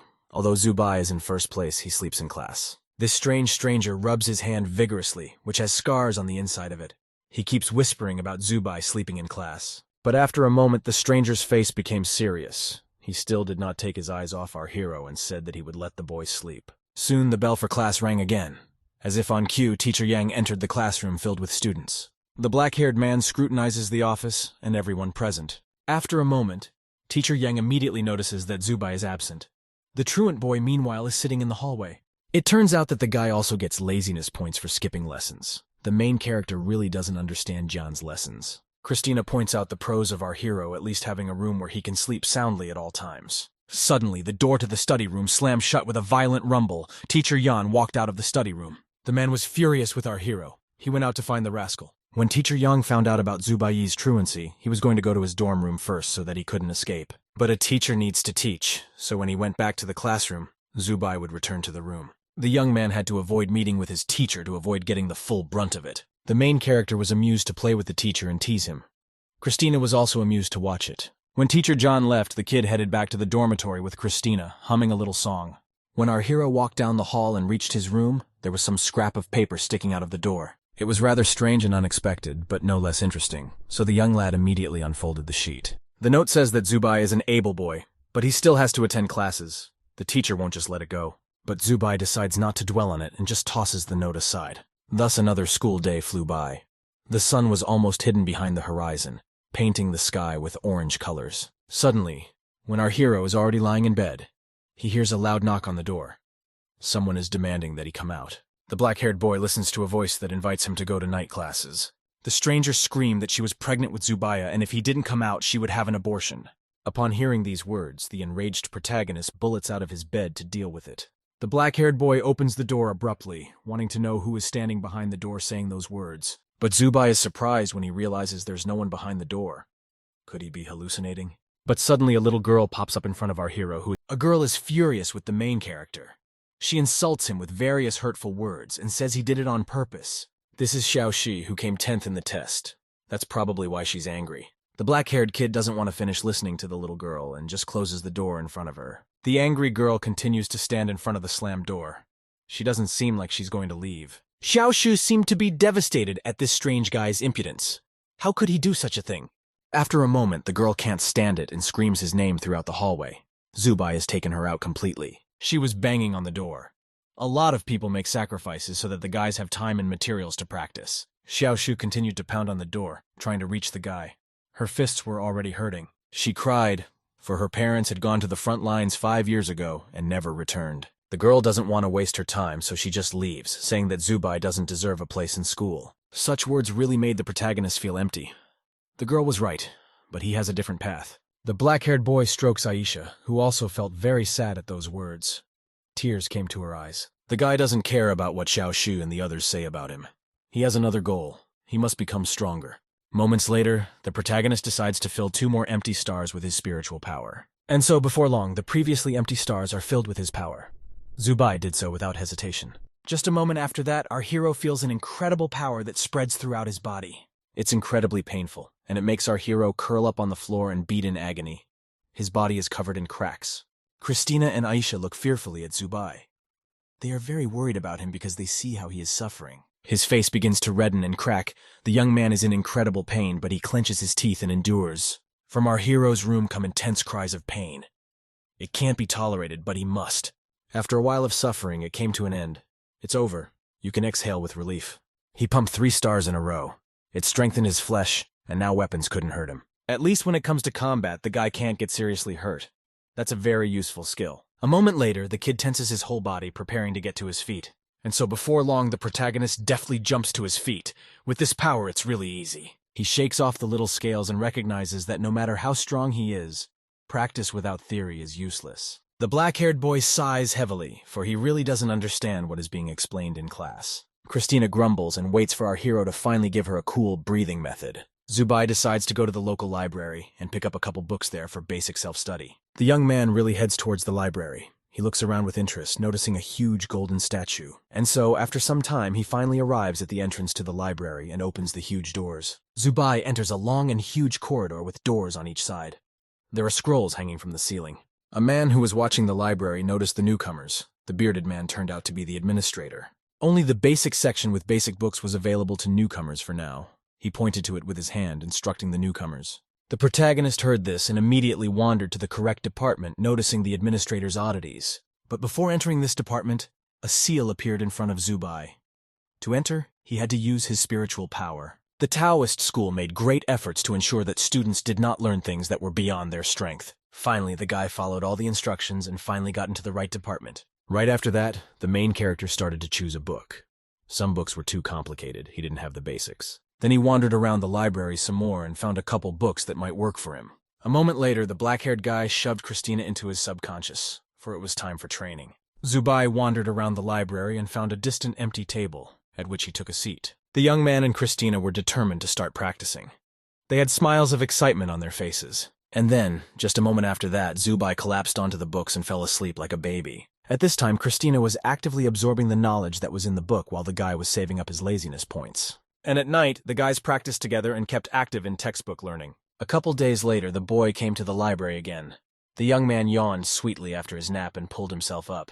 The points of laziness after a day's sleep have increased significantly. Now he will skip daytime classes to sleep and will learn theory at night. Zubai advises Christina to take a break, because she still can't outrun him no matter how hard she tries. But the cat proudly stands her ground. She will train to increase her strength to level 99, and so soon, the day is replaced by night again.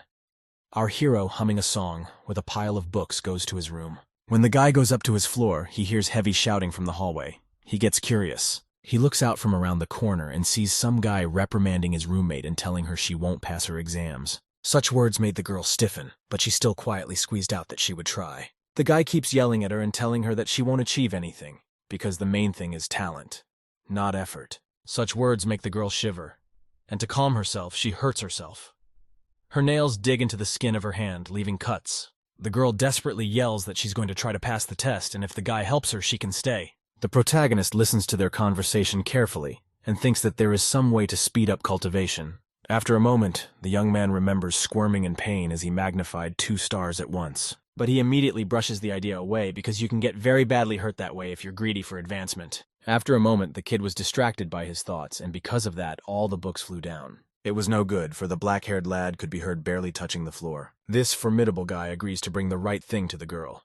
They stand in a completely empty hallway. Suddenly, the main character's books do fall to the floor and make a great rumbling noise. This gets the boys' attention.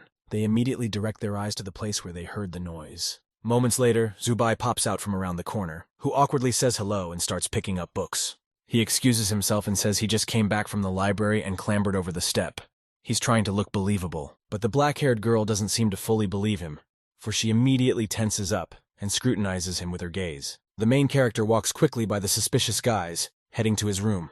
He asks them to ignore him. When the black-haired boy returned to his room, he tossed the books he had borrowed from the library onto the table. A moment later, our hero's gaze drifted to another part of the table. He was staring intently at something. Away from the books is some paper on which some symbols and hieroglyphics have been scrawled. Zubai looks at the books and thinks about which one to start with, but eventually chooses a book called How to Feel Spiritual Power. The protagonist thinks that just being strong isn't enough, so he borrows Jingshu's writings and honors them at the first opportunity. Then, the young man notices that the next room is suspiciously quiet. There is no noise, not even a knock on the wall. Meanwhile, snoring is heard in the other room, which is next door to the very room with suspicious neighbors. One of the guys sleeps and snores loudly, which is the reason why his roommate can't sleep well. The noise is too disturbing. The bald kid is thinking about switching roommates because Sun Chuan snores too loudly. But suddenly, Jianxing hears loud banging on the wall, which disturbs him even more than his roommate's snoring. The bald guy is specifically annoyed that the neighbors are disturbing their sleep again. He is full of rage and wants to deal with it. But suddenly, when the young man tried to stand up, he realized he couldn't. His body would not move or obey him. And so when the boy looks up, his eyes are filled with terror and his blood runs cold in his veins with fear. He's in a stupor when he sees some black hands strangling his roommate, causing him to cough up blood in an attempt to breathe. The bald kid stands in a stupor and can't move as suddenly. From under the bed comes someone's voice asking why he is awake. Jianxing is startled to hear an unknown voice from under his bed. Jianxing immediately looks down in fright. And then, a moment later, some strange black blob emerges from under the bed. It slowly creeps out of the darkness. Then the black blob begins to remotely resemble a woman's face. The creature decides that the bald guy will be the start of a great show. A few hours pass, and the gloomy night is replaced by morning. The capricious sun slowly emerges from the horizon. The black-haired boy had only recently gotten up, so he was still quite sleepy.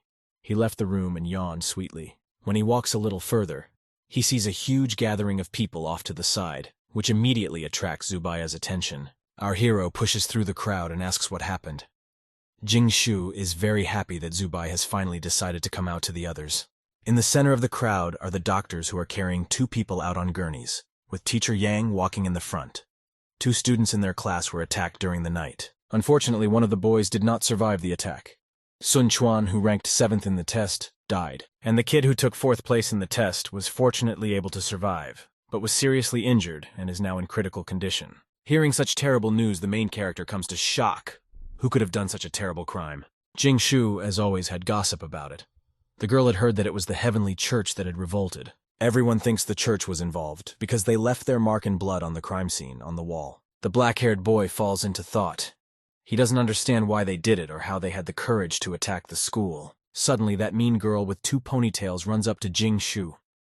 She doesn't want the girl to talk to that idiot who is afraid to come out. The red-haired girl grabs her friend's hand and leads her away, while Jingshu shouts to Zubayu one last time to be more careful and vigilant. Sometime later, when our hero returns to his room, he sees the sealed door behind which the crime took place. The black-haired boy remembered if that strange neighbor lived nearby, the one whose room had a red light on at night. Memories of what that strange girl was doing last night and how suspicious she was acting immediately flashed through my mind. After a moment, the young boy decides that safety is paramount and heads away from his room.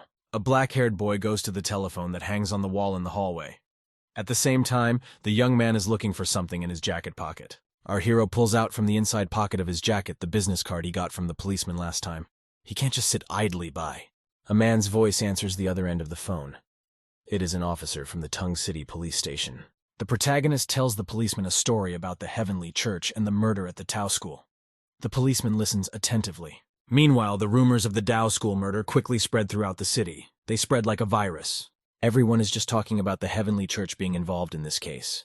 It is a human organization in rebellion against the heavenly court. As it turns out, this organization aims to overthrow the heavenly court. They want to exterminate it. They want to destroy it. And this horrible organization used all kinds of actions without any regrets and was not even ashamed to kill civilians.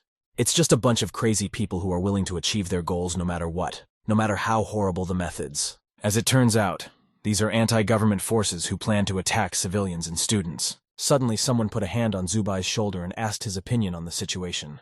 Was the church really behind this? When the black-haired boy turned around, he noticed the very policeman named Lee.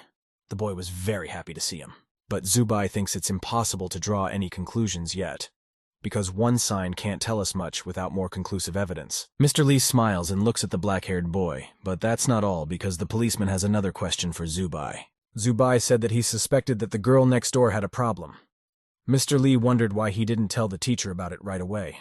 The girl was facing expulsion, so if he informed the teacher, it could hurt the student. He wanted to handle it with minimal repercussions. After saying that, the corners of the policeman's lips slid upward slightly, forming a slight satisfied smirk. Before, the man did not think that our hero was such a smart guy.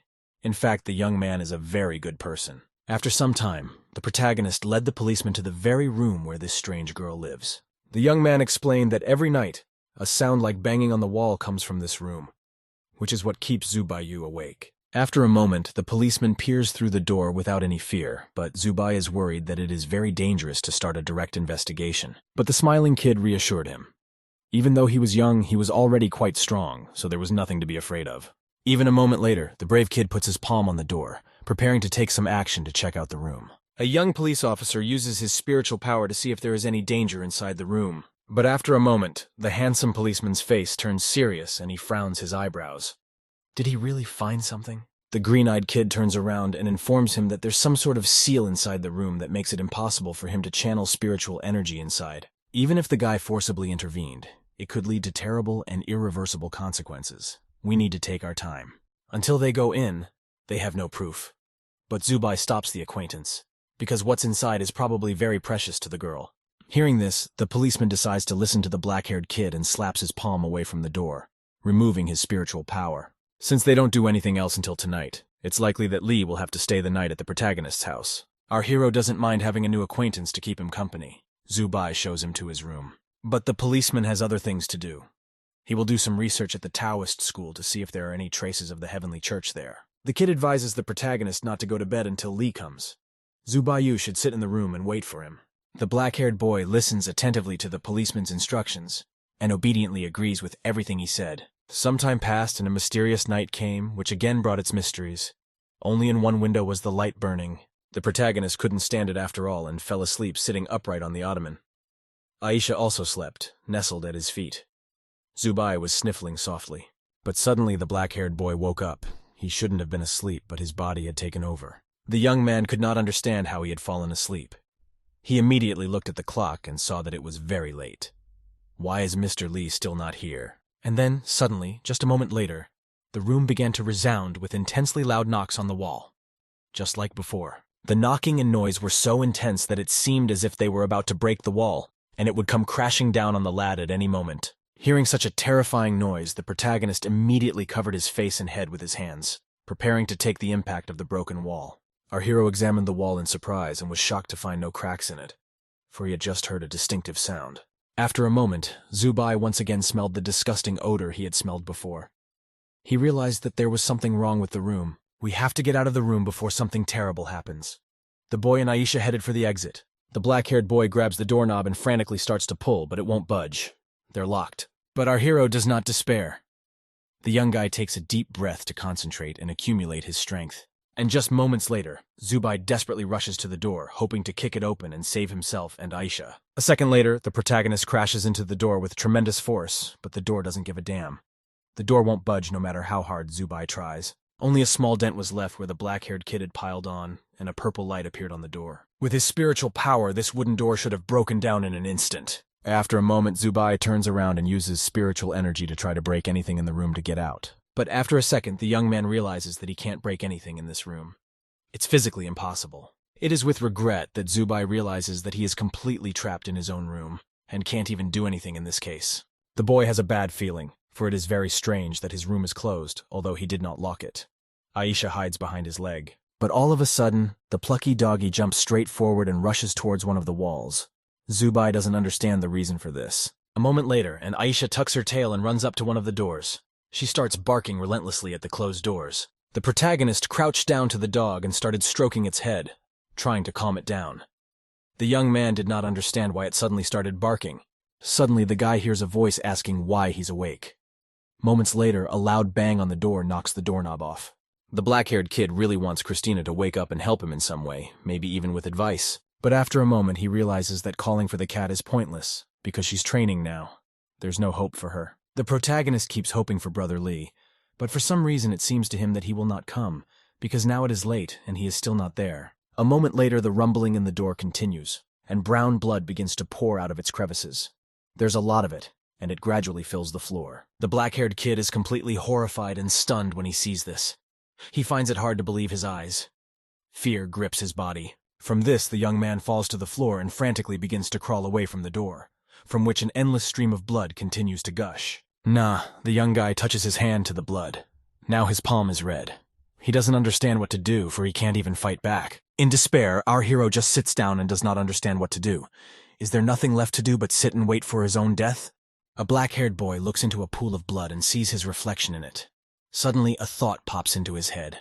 If the villains could kill him, they would just kill the spell, because they don't need that kind of difficulty. So they want to trick him. The boy remembered reading about hallucinations. It is the use of psychic energy to affect a person's 5 senses. Zubai, first of all, needs to calm down. He sits in the lotus posture and relaxes. One must use spiritual power to feel the room. And now, just a moment later, the scarlet blood that had so horrified the boy was slowly disappearing from his hands. It was really an illusion. Gradually, the brown blood that filled the floor began to slowly fade away. His penetration wasn't as strong as he thought. Our hero stands up and selflessly shouts to his opponent not to hide if he is not a coward. He is ready to fight him one-on-one. The protagonist is open to battle. Suddenly, everything around him starts to collapse and a black silhouette appears in front of him. This black silhouette, which looks remotely like a human, speaks his name loudly. Its eyes glow a bright white color. The black-haired boy is in a stupor. The young man can't move and only stares at his opponent. Suddenly, an enraged Brother Lee appears in front of his eyes, shouting to wake up Zubaya while tearing his voice down. Just moments later, the kid flies into the protagonist and punches him in the face with a fist that he's sure to wake up. The young man immediately felt the full force of the policeman's blow on his face. It brought tears to his eyes. The policeman sat on top of our hero and made another swing of his fist, preparing to strike so that Zubai would definitely wake up by now. The policeman's blow caused the protagonist's face to swell. He explained that the illusion he was under had already been removed. The illusion was strong enough. The policeman shakes off his hand, kneading it after the blow, and assumes that the caster is the girl from the next room. Mr. Lee sets off down the corridor, following into the next room, from which a bright red light glows. When the guys are already approaching this mysterious room, they decide not to hesitate and immediately go inside to check everything out. After a moment, they gather their thoughts and open the door slightly. The bright red light immediately hits them in the face. The protagonist walks into the room and smells the same disgusting odor he smelled a couple minutes ago in his room. The black-haired boy covers his nose with his hand to keep from inhaling the stench. When he enters the room, he is horrified by what he sees. The first thing that catches your eye is the walls, which are covered with different paper on which all sorts of symbols and hieroglyphics are written. The young man looks around the room and sees a painted pentagram with candles in the center. Then the guys shift their gaze to another wall and see a man tied to it. It's a horrible sight. When the guys look at the face of the person tied up with a man, they see a girl. She is tied to the wall, but as if she doesn't mind it. The main character is in a stupor. The young guy can't come to his senses after what he has seen. His eyes are filled with anger and rage. Zubai gritted his teeth in anger. The only thing our hero cared about was the name of the one who dared to do such terrible things. On the opposite wall, the words "pass the exam" are written in blood. The policeman replied that the girl was the cause of it all. The black-haired boy remembers this uptight girl who was so willing to try so hard for her exams. The young man recalls how the black-haired girl desperately cried out that she would try if a stranger would help her, and she could stay. But in the end, the girl gave herself. The policeman recalls that the young lady wanted to be expelled from school. The young guy explains that the girl wasn't talented enough, but even still, she tried to work her way up. Such was her result. Our hero didn't answer anything. Instead, the shocked guy headed towards the girl. Zubai walked over to her and touched her hand. The girl's entire body was so thin and seemed completely fake. He touched her thin fingers and realized it wasn't skin, but plain paper with some words written on it. The girl's body is so monstrously on the thin side that she can pass through any openings and the thinnest crevices. But the head wasn't completely deformed yet. The neighbor was banging her head against the wall, that's why the guy heard the banging. Most likely the desperate girl was doing it to prevent herself from being completely destroyed. At least her head was still intact. Our hero finally realized how difficult the path of Tao is for ordinary people. Would he have been able to walk it if he had no system? Brother Lee explained that he was waiting for Zubaya outside, but when he caught the guy unconscious, he burst into the room. Then, he blocked the girl's path, and she killed herself. The protagonist was right about the fact that there was something in the room that the girl had carefully hidden and guarded. It was her pride. Sometime after the incident, the doctors showed up in the hallway. Our hero thanked Officer Lee for his help in discovering the truth. The police can be sure that it was a girl who lost control of herself and attacked Zubaya and the rest of the guys. The officer waves out some documents, and in the photo of the black-haired kid, he notices a guy named Wei Dong. He was the one with the girl. As the policeman leaves, the protagonist notices 3 teachers coming towards him. One of them is Teacher Yang. The 2 teachers leave to look at the corpse, but Teacher Yang stops beside our hero. The man thinks that Zubai hasn't attended classes for a long time and because of his country's neighbors. But now that things have gotten better, he can safely come.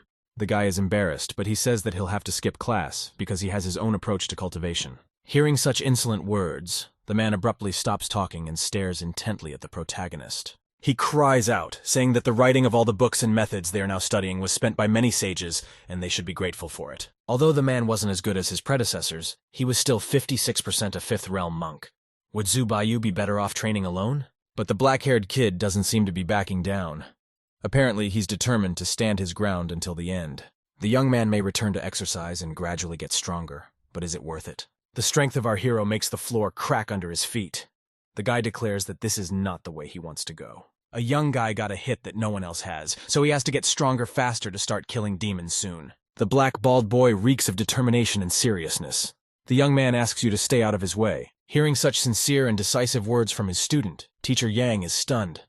The man just stares at the boy. In 2 months, there will be a test for a chance to self-study. But if our hero fails it, he will be expelled at once. But Zubai calmly replies that if he doesn't pass the test, then he's not that talented. He promises his teacher that he will follow all the rules and pass. The young lad's gaze is full of determination because he's still the first. He's definitely going to make it. The boy claps the teacher on the shoulder, apologizing if he offended him. Teacher Yang is a wonderful person and teacher, and Zubayu wishes he could attend his lessons. And then, a moment later, the black-haired boy turns around and heads to his room, leaving the teacher behind. The teacher's eyes are filled with inspiration and admiration as he looks after his student. He recalls the words that the path of monasticism is a matter of individual will. Each one must choose his or her own future. After remembering these important and valuable words, Teacher Yang slightly relaxes and calms down, but still looks at the student after him. Then, as a pep talk, he shouts for the student not to return without victory. There are 2 months to prepare. But the protagonist doesn't even turn around, just throws his index finger up and promises that he will win. He remembered all his loved ones again. The young man must cope with everything for the sake of avenging their lives. Finally, the black-haired boy enters his room and immediately closes the door behind him. After a moment, the young man inhales in relief. All the promises he'd made just now had been on emotion. First, the student decides to get a good night's sleep and then get to class. It's time to work harder. And so very soon, our hero lies on the bed and sees the 10th dream. At this time, Christina picks from his subconscious. The cat, like a mysterious warrior, leaps into the air and prepares to attack the guy. Seconds later, with a baleful look, releases his claws, which are meant to fight Zubai. And soon, Christina jumps on our hero with lightning speed and stabs him in the neck. She's been practicing for a long time. Christina is determined to take our hero's life. She directs all her power at the sleeping guy. But something doesn't seem to be going according to plan, as Christy can't land a punch on him. It's like the guy doesn't care. The cat looks at the protagonist in surprise and does not understand how this is possible. Nevertheless, she is not going to give up. Moments later, the cat continues to throw an endless number of punches, but it all seems to be to no avail. Christina doesn't get any results, but continues the battle anyway, hoping she can make it. But it seems the hopes were empty, for the black-haired boy woke up and channeled his spiritual energy right into the cat. The young man kicked the animal and sent her straight to the floor. He didn't want Christina to disturb his sleep. The black-haired kid seemed to have already woken up and noticed a bit of spiritual power on the back of his palm. The cat explained that it was her sword key. It took her a few days to raise her spirit power to 99. She doesn't understand why her attack didn't work. The protagonist seems to be having trouble sleeping now. He leisurely gets out of bed, ready to explain everything to the cat. He reports that he has already lit 3 star points that are designed for defense. Now he can open the next dot. Christina grumbles. Zubayu has to try hard, only putting in points. It annoys her a little. The kid turns on the lights and heads to the desk, saying Christina doesn't understand anything. Right now, the most important thing for Zubaya was theoretical knowledge. He had been studying for quite a long time, and finally gained a deep understanding of spiritual power. But after hearing such a story, Christina only falls to the floor and bursts out laughing. The 5 elements of spiritual energy signify the 5 states of budding growth, dawning, decline, and fading of spiritual energy. When the black-haired guy hears about it, it seems to get to him. So that's how things really work. Zuba Yue was very curious as to where Christina got such knowledge from. Once the cat raised her spiritual strength to 99, she remembered a bit of spiritual theory. But Christina doesn't want to tell him anything, because all this time she had to do all the housework instead of Zubaya. The protagonist tries to placate the cat and starts stroking it. The young man promises that now he will do all the housework himself. Hearing this, Christina immediately melted and agreed to give the black-haired kid some advice. Thus passed a week of diligent study. All this time the protagonist was working and she was teaching him. And so soon, it was time to activate another point. The theoretical basis allowed to do it. But after a moment, our hero changes his mind and decides to open 2 points at once so as not to waste time. Immediately afterward, pain grips the young boy's body. He hears the crunching of his own bones. A cramp gripped his fingers and he couldn't even move them. His whole body continued to crunch and ache. It was unpleasant, but much easier than the last time. The boy's bones seemed to be even stronger. Then, after activating this point, the young guy decides to read the instructions for it. You have to stand as iron, sit as hard as steel, lie down as a mountain to activate the point's protective formation. Zubai wants to try out a new defense, but he needs to find an opponent. Who would be good to practice with? Suddenly, the boy's thoughts are interrupted by a loud knock on the door. Christina's hair stands up in a fright. There is a student standing in the hallway who keeps knocking on the door. He has come to see our hero. The bald kid informs him that he has some very important information for the protagonist. Some time passes and Jian Xing comes to Zubai's house, asking to open the door. He seems to have some business to attend to. But the boy does not immediately do it because he remembers that the bald man was seriously wounded, and besides, they do not know each other well. The bald kid leans against the door and hears everything the main character is saying. Why, he suggests for talking to him, the black-haired kid will get the food for free. Jianxing's treat. Hearing this, the doors immediately swing open and a satisfied Zubai and Aisha show up from there. The protagonist hopes the bald guy doesn't mind going with the dog. Jianxing doesn't mind. After a moment, Zubai puts his arm around the guy's shoulder and pops out into the hallway. He remembers that he forgot to change his clothes. After a while, the guys go outside and head somewhere far away. The guys go to a deserted place. The black-haired kid doesn't want to go any further because then they'll be late for dinner and he doesn't want that. After a moment, the protagonist's gaze changes again, becoming as serious as possible. He wants to get to the subject of the conversation. Soon enough, the bald guy gets really annoyed and starts a conversation. The young man admits that he's jealous of Zubaya's talent. Because our hero is 10 times smarter and stronger than the average person, I think something terrible is about to happen. Our hero got a bad feeling. He lowered Aisha to the ground and told Jianxing that he was 20 times stronger than a normal person. A moment later, the black-haired boy wordlessly ordered Aisha to run to safety and not come out of there. And then all of a sudden, a huge black hand created from the guy's spiritual energy appeared above the bald guy. It seemed that this was no longer the Jianxing that the black-haired kid knew before. He turned back to him. His skin abruptly began to deform and was covered in small cracked scales. His eyes turned purple. The protagonist immediately realizes he's in trouble. He knows that their battle is about to begin. There's no avoiding it. A moment later, that huge black arm is lightning fast heading towards the protagonist, ready to strike. Such a strong and spiritual energy would immediately make one's steam pressed to the ground. Fake John's strength exceeds the 99th level, but Christina says that it is not a spiritual force, but an evil spirit. After these words, a black hand seals our hero into the ground. The bald villain thinks the protagonist is already dead. There's a huge dent in the ground from his hand. It's covered in dust. Jianxing reports that saying that Zubai is a true genius turned out to be untrue. He's not even worth dying for. The bald kid looks into the dust, which is gradually settling back to the ground. Suddenly he notices something. The young lad is just lying there. He doesn't seem to have taken any damage, for idleness raises his defense. The black-haired kid smiles widely and smugly, saying that the technique lying like a mountain is beautiful. Seeing such an overconfident young man, the bald guy becomes furious. The black power comes out of his head again. Moments later, a host of black creatures appear over our hero's enemy, ready to attack. The boy advises him to run away. With tears in his eyes, Jianxing says that he doesn't want to harm and hurt the protagonist. Zubai seems to be completely at ease. Right now, the kid looks very carefree. He trusts the bald man. After a moment, the black-haired kid quickly jumps up and starts running so fast that there is dust behind him. Our hero runs with all the speed he has. He asks Christina for help because he can't cope on his own. Christina and Zubai yell at each other. The cat gets out of his mind and covers his eyes with his paws. Moments later, Christine launches the attack with her swords, for which she has trained so long and hard.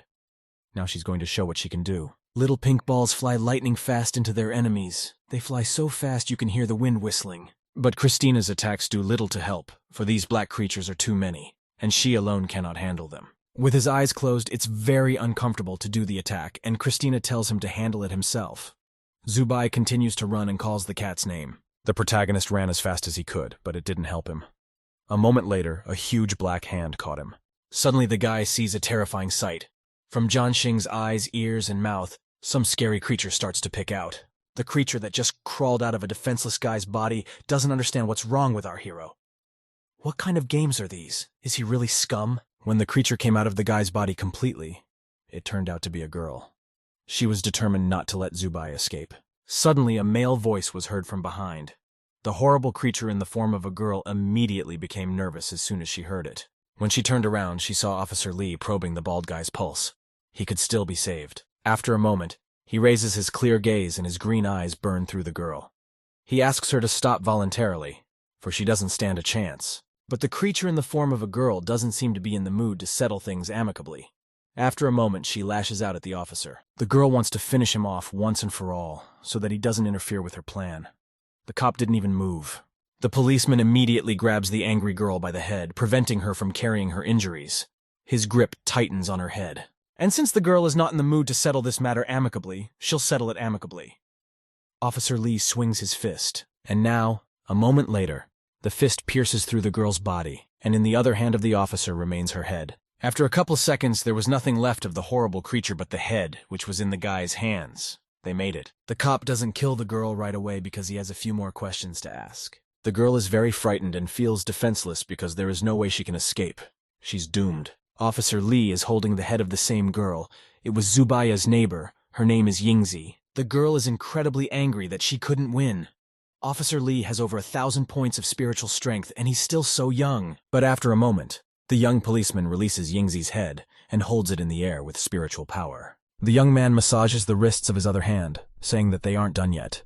The boy has a few more questions for Yingzi. In fact, the dedicated girl made every possible effort to pass the exam. But after that, she tried to make contact with the man, to become at least a little stronger. She performed a ritual. Officer Lee recalls her terrible plan. A plan in which she first crawled out of the darkness under her bed and sprang into action.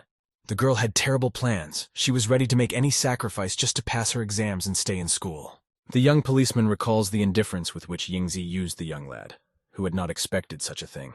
Now there's no telling if Jianxing will be able to survive this. Does the end justify the means? The desperate girl was ready to fight no matter what and stand until the end. But things didn't go according to plan. She lost. Turns out Yingzi had it all figured out.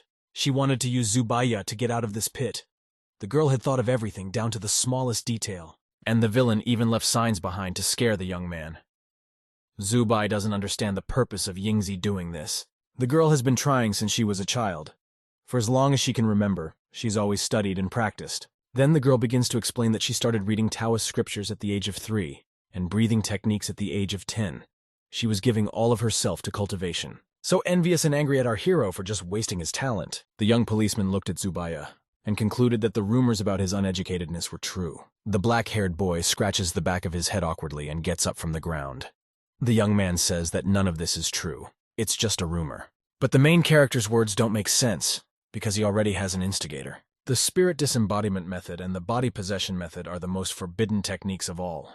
Even the teachers have no access to them. But the girl only smiles smugly. These techniques were kindly provided to her by the Heavenly Church. Officer Lee seems to realize which particular person from the Heavenly Church Yingzi is talking about. He looks for something in his pocket. The young man pulls out a document that has a picture of this man who just used the girl. The police know a lot more about the church than they realize. They used Yingzi to control her. Their goal must be to cause an even greater disaster. Hearing such words that hurt her heart, the girl still dared to give details. Yingzi started to talk about the people from the Heavenly Church, but suddenly, the guys saw something in the distance. The girl turned around to see where the boys' gazes were directed. They saw 3 people in the distance, heading toward them. Officer Lee realized that they were teachers from the school, but he did not know what purpose they were headed toward them. As soon as she saw the teachers, she got nervous. She had a bad feeling because they wouldn't just show up. A moment later, one of the teachers directed a huge beam of light towards the boys. He headed towards them with lightning speed. The young policeman immediately realized what it was for. The young man used his seal to protect the girl, but unfortunately, it didn't help. A moment later, the beam broke through Officer Lee's seal and pierced through Yingzi's head. A moment later, the head that was left of Yingzi gradually began to disappear. Small red particles flew into the air and vaporized. The protagonist had no time to do or say anything. The young guy just had to watch the girl disappear. Officer Lee was furious, for the interrogation was in full swing. But now, it was all to no avail. The girl's head had completely disappeared. Teacher Shin didn't even want to hear this. The girl was a sinner who had broken a great taboo and harmed other disciples. A moment later, the man descended to the ground, his boots scuffed on the ground. The school has come to clean up this place. The man's face is filled with seriousness when he sees the police officer's displeasure. The young boy sarcastically replied that there was no problem, but his voice was already extremely irritated. He stepped forward toward the teacher, but the tactics of the elders were like assassination, with the purpose of silencing them. It was quite suspicious. Teacher Shin was angry for such a charge and reminded him that Lee was conducting a secret investigation despite being the most important person in the city. Officer Lee didn't have much to answer to that. It seems he really doesn't trust the school, so he's investigating behind their backs. But our hero stands up for Officer Lee and tells the teacher that he hired him himself, since the guy has helped him more than once. He has his own thoughts. Teacher Shin tells Zubai to be careful because he can be used by bad people. If anything, it's better to go straight to the teachers. Lee also advises the guy to be careful, because the man behind the screen is interested in him. When the tense atmosphere had more or less eased, police officers and doctors arrived at the scene. Teacher Shin and Officer Lee led the process. Christina observes that Lee is very handsome and caring, but Teacher Shin is clearly not telling her the truth. We have to be careful. It was very strange that the teachers came to Zubai Yue, but how could they know his location? But Christina doesn't know how to answer our hero's reasoning. The cat thinks that people are very complicated, but after all, there is always danger, so there's not much point in always thinking about it. Right now, the most important task for Zubaya is to keep practicing and gaining strength to protect himself. In this way, the night flew by, covered in mystery. A few hours later, morning came, and the sun appeared lazily from behind the horizon. At this time, the black-haired boy was already awake. The young man was just lazing around in bed. The protagonist has wondered why the system isn't working. He can't pump his star power any further. Our hero has reached the peak. Now the spiritual power of 99 points is no longer enough. He needs to increase his cultivation degree if he wants to pump a star. So the black-haired kid's next goal is to increase his cultivation degree. After saying these words, Zubai immediately jumped up from the bed. The young man seemed to be very inspired and ambitious. The young man can't wait to start school soon. Christina will be his teacher. The cat has forgotten a bit about how to increase cultivation. But the cat assumes that cultivation can be improved with laziness points. So Zubai might give it a little try. But after saying that, our hero immediately remembers Yingzi and is very nervous that the same thing could happen to him. Such memories sent goosebumps running through his body. Zubai wouldn't raise his spiritual power for now, for he didn't know much about it. As unfortunate as it may sound, the black-haired kid would have to borrow Jingshu's notes after all. After a while, our hero springs into action. He runs into the classroom with lightning speed, trying to remain unnoticed. Jingshu, at this time, does not notice him, and continues to diligently write the lesson material in her notebook. A moment later, Zubai's head appears from behind her desk, and it scares the girl. He asks to borrow her notes. Jingshu is very happy to have the protagonist back in the classroom, although he is not here for lessons, but only for an outline. She immediately holds out a notebook to him, but when the black-haired boy is about to take a classmate's notebook, it suddenly disappears from her hands. The notebook was snatched by the red-haired and angry girl. She shouted at the entire classroom, saying that Zubai dare not ask for notes so brazenly. The girl's screams immediately attracted the attention of everyone in the class, and they noticed our hero. Liu Xian, who ranked 5th in the exam, said that it was just a waste of resources. And a pumped-up kid named Dubing, who came 6th in the exam, joked that the prodigal son had returned. But the black-haired boy decided to ignore the barbs from his classmates. He demanded the notes. Xiaoli yells at a classmate and asks her not to lend him notes, because the guy has to attend class. The girl is very embarrassed, but still under such pressure, she refuses the guy, saying that he needs to go to class. The little girl is at once delighted and gloating, for the black-haired lad didn't get to do what he wanted to do after all. The protagonist clenched his teeth and clenched his fists. Words couldn't describe how much this little devil annoyed him. But unexpectedly, someone's hand holds out a notebook with notes to the protagonist. Someone has volunteered to help him. The black-haired boy immediately turns around to look at his savior. His eyes are filled with gratitude. It was a classmate of his, named Wang Sun. He handed him the notes and said that Zubai needed a friend who would always come to his aid. The protagonist immediately opens the notebook to look at the notes, but all he sees are drawings of naked women. When our hero doesn't see what he needs there, he's disappointed. It was his last hope. A moment later, the protagonist angrily threw the notebook back at the owner. It hit him right in the face. Blondie didn't understand why Zubai didn't want to take his notes. He hoped that the guy would treat him to a meal in exchange for his notes. Realizing that there's nothing to catch here, the black-haired kid leaves the office and is met by Zuo Dao near the entrance. Rumors have reached the guy that our hero is not going to class, which is not good. After a moment, the classmate turns to his opponent and looks at him seriously. His opponent must not be a loser. Zubai was furious. Everyone here was against him, but he would prove that he would soon surpass them all. But after a moment, Zuo Dao holds out his notebook to the protagonist. This is especially for Zubai. This was what Zuo Dao had learned before entering. It says here about raising cultivation to 1%. But if our hero doesn't understand anything, Zuo Dao invites Zubai to come to his dormitory at night, and he will tutor him. The kid comes closer to the protagonist and whispers that he and his class will be beaten in a month and a half. And it will be a flawless victory for Zuo Dao. Ambitious guy is serious about winning. Having said that, the relaxed kid walks away, slightly catching our hero in the shoulder. He looks after him. The black-haired boy only scratches his head and clutches the synopsis to his chest. Looking at his opponent, he smirked smugly and said that he wouldn't win because Zubai would win. After a while, the protagonist went to the library to find new books to study. When he read Zuo Dao's writings, he came to the conclusion that the guy was a real scholar. His writings could be sold as a real textbook. The entries detail each step of the up-cultivation process, still giving the names of reference books. Our hero is very happy about this success. During this week of training, he decides to try to strengthen his cultivation degree.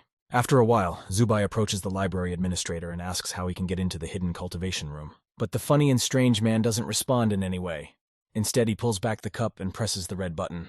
And so after this action, a ladder appears beneath the protagonist's feet, leading somewhere downward. A moment later, the boy finds himself somewhere under the library. There he sees a short man. The man is here to show him where the hidden rooms are. The boy follows him. This was created at great loss and expense, the creators of their school. Because of this, the risks were minimized. Soon they come to a huge door. Even so, the degree of demonization is high. A man warns Zubaya. Moments later, the doors open and the man invites the lad in, cautioning that he must be extremely careful. The black-haired boy immediately enters an empty room with a single table and chair. The doors close immediately behind him. The protagonist walks to the back of the room and walks over to a table with a notebook on it. On the table is a book called The Treasury of the Way of the Tao, is a complete collection of religious and philosophical literature of Taoism. With trembling hands, our hero hesitantly reaches for that book. He should do it, but fear restrains his movements. The hero's thoughts flicker with horrible memories of people being turned into demons. Christina teases him and tells him that if he dies, she will take care of the dog in the system. The black-haired boy grumbles and yells at the cat. He wants to concentrate and asks her to stay out of the way. Then he relaxes slightly, because thanks to Zuodao's notes, he has memorized different ways of parsing metaphors. And then, moments later, the black-haired boy decides to open the book. A lot of information flies out instantly. Soon, the protagonist's progress increases by 0.1%. There is too much knowledge in the book. After a moment, small black men begin to appear around Zubaya, and the young man hears a strange whispering sound. But there's nothing to be done about it. Our hero sits down in the lotus position and tries to remain calm. The main thing is not to pay attention or memorize what they say. You have to pretend that Zubai can't hear them. But here, after only a moment, the black-haired kid can't stand it and slams that book shut abruptly. He breathes heavily. The illusion is all too real. Stepping onto this path is much harder than expected. It takes the protagonist a few more tries to get it exactly right. He tries some more and opens the book. The little men start whispering again, and Zubai tries to ignore them, but he fails. After a moment, the black-haired boy slams the book shut again. This was proving too difficult. Our hero gets really annoyed that he can't get anywhere, no matter how hard he tries. Christina laughs, because Zuodao was able to increase his cultivation degree by 1% in half an hour. And Zubai is still standing still. After a moment, the young guy decides to take a break and falls straight to the floor. He's too tired. Suddenly, an idea comes to him. A recently activated technique might be able to help him. Then the young man decides not to waste time and tries it right away. The boy opens the book again. But after only a few seconds, the awful whispering returns. It seems the new technique can't help here. Soon the protagonists seem to be onto something very important. The little people keep whispering. The technique, lying down like a mountain, protects him from being contaminated by celestial and distortions, concurrently increasing his cultivation degree. Christina teases the guy and offers to come back another time. No need to spend the night here. But he snidely replied that lying down improves one's cultivation degree. Within a few minutes, he had reached a mark of 0.7%. As soon as Christina heard about it, she immediately became furious. Her hair stood on end at the fact that the guy had gotten away with it. A moment later, the protagonist got to his feet with a jump. He praised himself and was proud. But as soon as the black-haired kid stood up, blood spurted from his nose-mouth. Those little men with the horns reappeared everywhere. They surrounded him on all sides. Pain swept over his body. In just a few seconds, Zubai collapsed to the floor like a stone. His nose continued to bleed. Christine was frightened, for she did not realize what had happened to our hero. Bloody footprints appeared in front of her face. The protagonist's eyes gradually closed, and all he remembers are the bloody footprints and Christina's screams. The black-haired kid was completely alone in this cultivation room, which meant no one could help him. The young guy was just lying on the floor. He didn't move or give any signs of life. Frightened at once, she flew out of his subconscious and tried to help him in any way she could. The cat was pulling his head and trying to wake him up. She said if he didn't wake up, she would eat him. When Christine's paws touched his body, she was horrified at how cold our hero was. Tears immediately came to her eyes. Christine actively began to beat Zubai's head with her paws in an attempt to wake him up. After a moment, she began to cry. Tears sprang from her eyes, and she begged the young man not to die. But here suddenly the main character's hand grabbed Christina's paw. The cat didn't expect this. The kid finally came to his senses. He reassured Christina, saying that he would not die so easily. After that, the protagonist immediately checks the system and sees that his progress is 0.7%. Zubai explains that he stood up too abruptly, which is why he lost consciousness. The body can't adapt to something like that so quickly. Fortunately, the room is covered in anti-distortion ruins. This is what helped the black-haired guy come to his senses. While the young man was lying down, he pumped up his spiritual power with the help of laziness. It wasn't for nothing after all. When the guy's cultivation degree increased, his limit also increased to 99. His spiritual strength was now equal to 136. Christina is nagging the main character. She's so angry that she's foaming at the mouth. She wants Zubai to go to hell. Some time passes and our hero leaves the library. He heads towards the school's facilities department. His head still hurt. In Zuodao's notes, the guy had read that the management should give free recovery pills. The protagonist also doesn't forget to pick up some pills for Christina, who also labored. A group and 3 people walk towards Zubai. One of the guys recognizes Zubai, who won first place in the entrance exam. This kid looks cocky. It seems like he likes himself too much. He assumes Zubai is here for resources. But the protagonist doesn't realize who this kid is. He doesn't seem to remember him at all. Hearing this, the young man was offended and threw his jacket aside. He was determined to teach Zubai a lesson. He's curious to see how strong Zubai is, even though he doesn't even attend class. A classmate offers to spar. Suddenly, a voice was heard from somewhere above, calling Liu Xian. The person who called him was eating a sandwich. The kid was going through the food and talking to the guys. He assumed that Liu Xian wanted to bully Zubai. A moment later, this guy takes a leap and heads over to the guys. He throws off his jacket, too. Young lands on 2 feet right in front of our hero. The guy is very tall and huge. The daredevil's name is Du Bin. The guy stood up for the protagonist and said that no one would bully the weak. But Liu Xian started to make excuses and said that on the contrary, he admired Zubai's talent. Nevertheless, he and his cohorts quickly start sneaking off while Du Bin hums a song. After Du Bin made sure that this companion left, he turns to Zubai Wei and smiles widely. But by now, the black-haired boy has already disappeared somewhere. Du Bin doesn't know where he went. Hours later, the mysterious night comes again. There are no lights on in the apartment building. Our hero is already in the hallway of his dormitory and heading towards his room. A mountain of muscle in the form of Du Bin almost fell on him. The young man swings open the door of his room and shouts to Aisha that he has brought her something to eat. He rather wants to feed the dog. But as the black-haired boy gazes into the darkness of the room, he notices something strange. On the floor on Kiroi sees the wreckage of furniture of books. It feels like someone chewed it and nibbled on it. In the farthest part of the room, the protagonist notices a huge force that looks like some kind of wild beast. The creature is chewing on a chair. After a moment, the young man realizes that the creature is Aisha. She too notices the boy and looks at him with a predatory gaze. Already after a moment, a huge and hungry dog rushed straight towards the protagonist. She jumped on him with all her might and opened her mouth. The black-haired boy didn't know what was wrong with Aisha.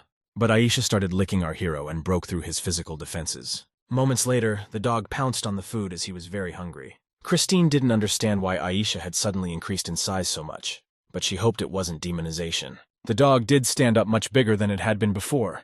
It was now the size of a bear. Then, a flashback flashes through the protagonist's mind in which the teacher killed Yingzi. Remembering this, he slams the door shut. None of the teachers can know about Aisha, or else it could be bad. The black-haired kid looks at the dog who keeps eating nonstop. He doesn't understand how to fix it. Then the young guy assumes that Aisha ate something she didn't need to, hence the increase in size. But a moment later, the dog grew several times larger again. She had no control over it. Christina is cursing at Zubaya because the dog has eaten and gotten even bigger. We have to stop this. Our hero thinks that Aisha got bigger because she was hungry, so he continues to feed the dog. Soon, Zubai tells Christina to follow Aisha while he goes to the dining room to get more food. The cat has no problem taking over to watch the dog and says it will be under control. Some time passed, and the protagonist returned from the dining room. By this time, Christina was already lying under the dog without strength. Aisha had gotten so big that she barely fit in the room. She crushed Christina with her paw. After only a moment, Aisha began to shrink and soon shrank back to her original size. The black-haired kid from used almost 20 points to eat for Aisha. It promises to be a rough day. Some time has passed. The black-haired boy had come to the dining room again and was now standing in line. The young man decides to waste no time, so he wants to see how many laziness points he has accumulated. In the past 2 weeks, he had added spiritual laziness points, and his cultivation degree had increased. Now he would be able to win the exam. But now it seems the protagonist is worried about something else. It's his turn. The young man doesn't know if he will survive the exams because there are very few funds left. He orders 2 plates of food. When he inserts the card to make the payment, it fails. There is only 1 point left on the card. Seeing this, the black-haired kid immediately became sad. He humbled himself and ordered a plate of rice. All the time, all our hero does is eat rice. There is no variety in his food, but the cook puts on a huge portion of rice and meat. She sees that the boy is now at the dawn of monastic age. It means eating more. She holds out a huge portion to him with a smile. The woman is very kind to the main character, and it brings tears to his eyes. He must eat well. The kind female chef winks at him and tells him to waste no time and hurry up and go eat. The black-haired boy does just that. He walks into the dining room and sits down at an empty table. With a trembling hand, Zubai chopsticks a small piece of still hot meat, steam emanating from it. He pops it into his mouth and savors the flavor. He had never tasted such delicious meat before. Suddenly, our hero's lonely meal is interrupted by a man who places his plate on the table. It was Wang Sun. He knew that there was a vacant seat across from Zubai and immediately sat down in front of him. The protagonist clutches the plate of food closer to him, as if afraid it might be taken away. A moment later, a classmate slams the table loudly and presses some paper against it. He has a case. He stretches this piece of paper across the table and motions it toward the young man who grabs his plate of food. Blondie knows that our hero has run out of points and offers to help him. Together they can earn points. Hearing this, millions of thoughts immediately flash through the black-haired guy's mind. If he earns points, he will be able to eat properly and feed the growing Aisha. The young guy doesn't decide to agree so quickly. First he wants to hear the details of the job. But the classmate is not going to back down, and first offers our hero to at least look at the terms. The boy takes up reading. It says that water is like water. It benefits all things and does not compete with them. Suddenly, the text from the paper turns bright yellow and begins to go out of outline, flying into the air. Seeing this, Zubai immediately folded up the paper. It startled him, for he had seen something like this before. The protagonist wonders what it is, but the blonde man is not going to tell right away. He keeps the intrigue and says that it is an unusual thing. Wang Sun shoves the bundle of paper into his pocket and says that it is similar to the text from the Dao Zhang, but without the severe distortion. But there's also the possibility that it could be a page from the founder's own book. The founder is a great man who led the army 100 years ago and created this school. But the black-haired kid still doesn't understand what this has to do with Dao Zhang. And if they, along with Zubai, go and find a few more pages to donate to the school, they'll get a lot of money. It is very suspicious that the blonde man came with such a lucrative offer just to our hero. But the boy waves it off. The teacher tells him that one page is worth at least 10 points. The teacher will definitely send his men to do a sweep, so the guys shouldn't be there when they show up. Everyone in their class is obsessed with practice. The blonde is waiting for an answer from our hero, who is now thinking. The offer is quite tempting because it's just garbage collection, so there shouldn't be any problems. And perhaps he can solve the mystery of his and this world's mystery. And so just a moment later, Zubai agrees to the venture and pats the guy on the shoulder. After a while, the boys did go to the demolished apartment complex on the north side of the school. It was gloomy and dark here. There was fog in the streets. It seemed as if there was not a living soul in the neighborhood. Using wire cutters, the boys made a hole in the clear fence and broke into the property. Wang Sun says that he cultivates the art of Bao, so nothing slips from his eyes. He is not afraid to wander in the city. The protagonist introduces his hands on the walls of the dormitory and notices that they are well preserved, but then why were they abandoned? The kid tells us that the founder disappeared from building number 7 when he was compiling the 100th chapter of the Taozong. After that, strange things started happening here. They say people turned into demons and ate the whole building overnight. Hearing such a gruesome story makes the black-haired kid a little uneasy. The kid assumed it was all about distortion. But then why can't the teachers fix the problem? After a moment, the blonde listened intently to the kid and tried to contain his laughter. He laughed because it was actually a common school legend. It was surprising that Zubai had fallen for it. In fact, the dorm is abandoned because the formation is outdated. It was too lazy to modify it. It's time to split up. Zubai will inspect the buildings on the left, and Wang Sun will take over the 6 buildings on the right. Moments later, a classmate tosses some object into his comrade's hands. It is a light stone, and if you pour your spiritual power into it, it will glow like a lantern. The boys split up. Blondie asks not to lose the stone because Zubai must return it after the mission. Christina is really creeped out by this place, and she doesn't understand why the black-haired kid would come here. But our hero doesn't seem to be scared at all because it's just an abandoned apartment complex. Youth is confident that there are no monsters and no danger here. All the more reason for him to earn some points. A young guy enters one of the buildings. It is very dark inside, so he lights everything with a stone. Our hero walks on, leaving the open door behind him. He looks around carefully. Suddenly, eyes appear over the exit of the building. A relaxed gaze stares straight ahead. The black-haired kid seems to sense something amiss because his eyes go wide. But moments later, blood begins to flow from his eyes like tears. The eyes become more and more bloodshot, and it drips to the floor. Our hero has become uncomfortable. This building is really creepy, but nevertheless, he continues to explore it. A faint light can be seen from the house. The black-haired boy is now inside. The young man walks inside without fear and looks at the many graffiti on the walls. Some graffiti on the walls very much resemble closed eyes, but our hero does not pay attention to it. As he walks a little further, his eyes slowly begin to open, as if waking up from a dream. After a moment, the eyes opened wide. They realized there was an intruder in the hallway. My eyes begin to scan the corridor, looking at each other and in other directions. After a moment, all eyes are fixed on Zubai. It was as if they were burning through him. Christina screams loudly and closes her eyes in fear. It is very creepy to see such a sight. The black-haired boy looks around and looks at the walls. Now he notices those eyes too. It makes my blood run cold. It's incredibly scary to be stared at like that. The young man steps closer to the wall and wonders what it is. He stretches his trembling hand forward. After a moment, Zubai touches his eye with his trembling hand, but Christine warns him and tells him not to touch it. And so when our hero does touch that eye, nothing happens. The protagonist smiles spontaneously and tells Christina not to freak out because everything is fine. It's really just graffiti. It's like the eyes have really turned into drawings on the walls. But a moment later, when the guy pulled back a little, his eyes became real again and filled with blood. When the young guy walked around the entire 6th building, he realized there was nothing but graffiti. Realizing that he definitely wouldn't find the page here, the black-haired boy headed towards another building. After a while, our hero has already gone to the 5th building. It's very strange, but when Zubai goes inside, he sees that the floor is flooded with water. The school is 1,500 meters above the ground.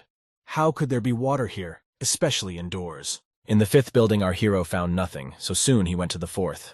There were a lot of plants inside. It's the first time he's seen so much vegetation since he's been in Tong. It's just ordinary grass. The vegetation here was very thick and there was too much of it. The boy continued to explore the building. But then, suddenly, the boy notices a passage that is hidden by plants. He immediately breaks through it and goes inside. When Zubai looks around the room, he sees a slightly ajar door in the wall. The young guy went there without any hesitation to check it out. He opened the doors and saw some boxes. And so, when the protagonist opened one of the drawers from which the light was coming, he saw the right pages there. This was exactly what he had been searching for so long and hard. Zubai shouted loudly, delighted with his find. The black-haired kid grabbed the pages and started examining them. He had earned points. Suddenly his gaze clings to something glowing that lies deep in the grass. The object is barely visible. Even so, our hero goes to the thickest part of the grass and finds some book on the ground, which is stained with earth and grass. A young boy blows the dust off a found book and muses, trying to figure out what he just found. This book was called the Tao Te Ching. It was the canon of path and virtue, a foundational treatise of Taoist teachings. The main character didn't understand what it was, so he opened the book and flipped through the pages to find out some information. He doesn't understand why the teachers didn't come to expose his plagiarism if the Tao Te Ching exists in the world. Was the book really here and the school didn't know about it? The black-haired boy continues flipping through the pages of the book, but suddenly, at the end it breaks off. The pages are ripped out. Zubai realizes why the pages are scattered. He slips the book into the inside pocket of his jacket and feels that the series of horrible events is not yet over. After a moment, the protagonist exhales with relief, because he thinks he has nothing to fear, even though these people are terrible. The young lad decides to keep moving forward, while concurrently pondering who is behind it all. Suddenly, his lightstone turns off, plunging him into total darkness. After a moment, it turns on again. A silhouette appears behind Zubai's back. Suddenly, goosebumps ran through his body. Christina and Zubai felt someone's presence. If this person is not Qianwang's son, then it means that there is an enemy behind his back right now. He tells Christina to prepare her swords. Moments later, our hero begins to attack the unexpected guest. The young man turns around and kicks the enemy in the legs. Christina, at this time, got out of Zubai's subconsciousness and immediately started attacking the enemy, firing her swords. Zubai and Christina continued their attack, but suddenly, their enemy started waving his arms and begged them to stop. After a moment, the guys realize that it's not the enemy in front of them, but John Xing. He is frightened and asks them to stop. But our hero is still on guard because Zubai remembers that the bald guy was recently absorbed. Zubai remains vigilant. The classmate rubs his bald head and admits that he wasn't seriously injured, and the teachers treated him quickly. The boy began to attack his classmate, for he approached him from behind in the middle of the night without making a single sound. Of course it scared him. John Xing had heard from Teacher Xing that Wang Sun had found a few pages here, so he too had come here for such a purpose to earn points. After a moment, he pulls out of his jacket with a smile a few pages he found in the 1st, 2nd, and 3rd buildings. But the black-haired boy still doesn't trust his classmate. He decides to find Wang Sun and ask him personally. The guys have already searched all the buildings, so now they are going to the 7th building where they will wait for Wang Sun. Soon the boys met. They agreed that the pages would go to the first person who found them.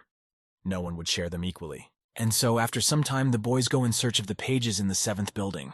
As a group of guys walk down a dark hallway, they notice bottles on the floor next to a faucet. There are drops of water running from this faucet. They drip down and go straight into the bottle that is under the faucet. The boys continue to walk forward and scrutinize the building. Zubai lights the way with a stone. Then, purely for the sake of interest, the blonde runs his fingers over one of the surfaces that was in the hallway. There's no dust on my fingers. It's very strange, and it makes you feel like the place has just been cleaned. The group of guys continue walking straight ahead. A black-haired boy walks ahead of them all to light up the dark and gloomy corridor. It's getting a little uncomfortable as the gloomy corridor gives the guys the appropriate thoughts and makes them nervous. Suddenly, a terrified blonde man grabs the protagonist by the shoulder and yells for him to stop. When Wang Sun was here last time, the two doors opposite each other were closed, but now the rooms were open. The boys realize that something is wrong here. It can't be that the rooms opened by themselves, even though they were locked before. The boys look into one of the rooms and light it with a stone. Inside there is a cupboard, a table, a chair, and beds. A group of guys are greatly surprised to see the beds made and the linens neatly folded. This dormitory building should be abandoned, but it doesn't look that way at all. Everything around it is neatly arranged and cleaned. The protagonist is horrified to notice that it feels as if someone is living in this room. The bald guy points to a closet and tells the boys to hurry because it seems there are pages in that closet. A classmate with an evil grin reminds us that the pages will belong to the first person to find them. Saying these words, the young lad quickly runs over to the closet and swings its doors wide open, expecting to find pages. But expectations and reality turned out to be quite different.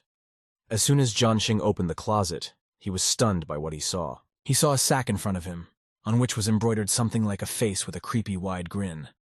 The eyes stared straight into his soul. The bald boy jumped backwards in fear and collapsed to the floor. The whole closet was filled with those horrible toys.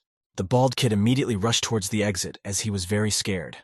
Blondie and Zubai studied the rag dolls with their gazes. Wang Sun continued to look at the dolls and didn't understand who needed so many. Suddenly there was a rumbling sound. A noise was made by Jianxing, who fell to the floor.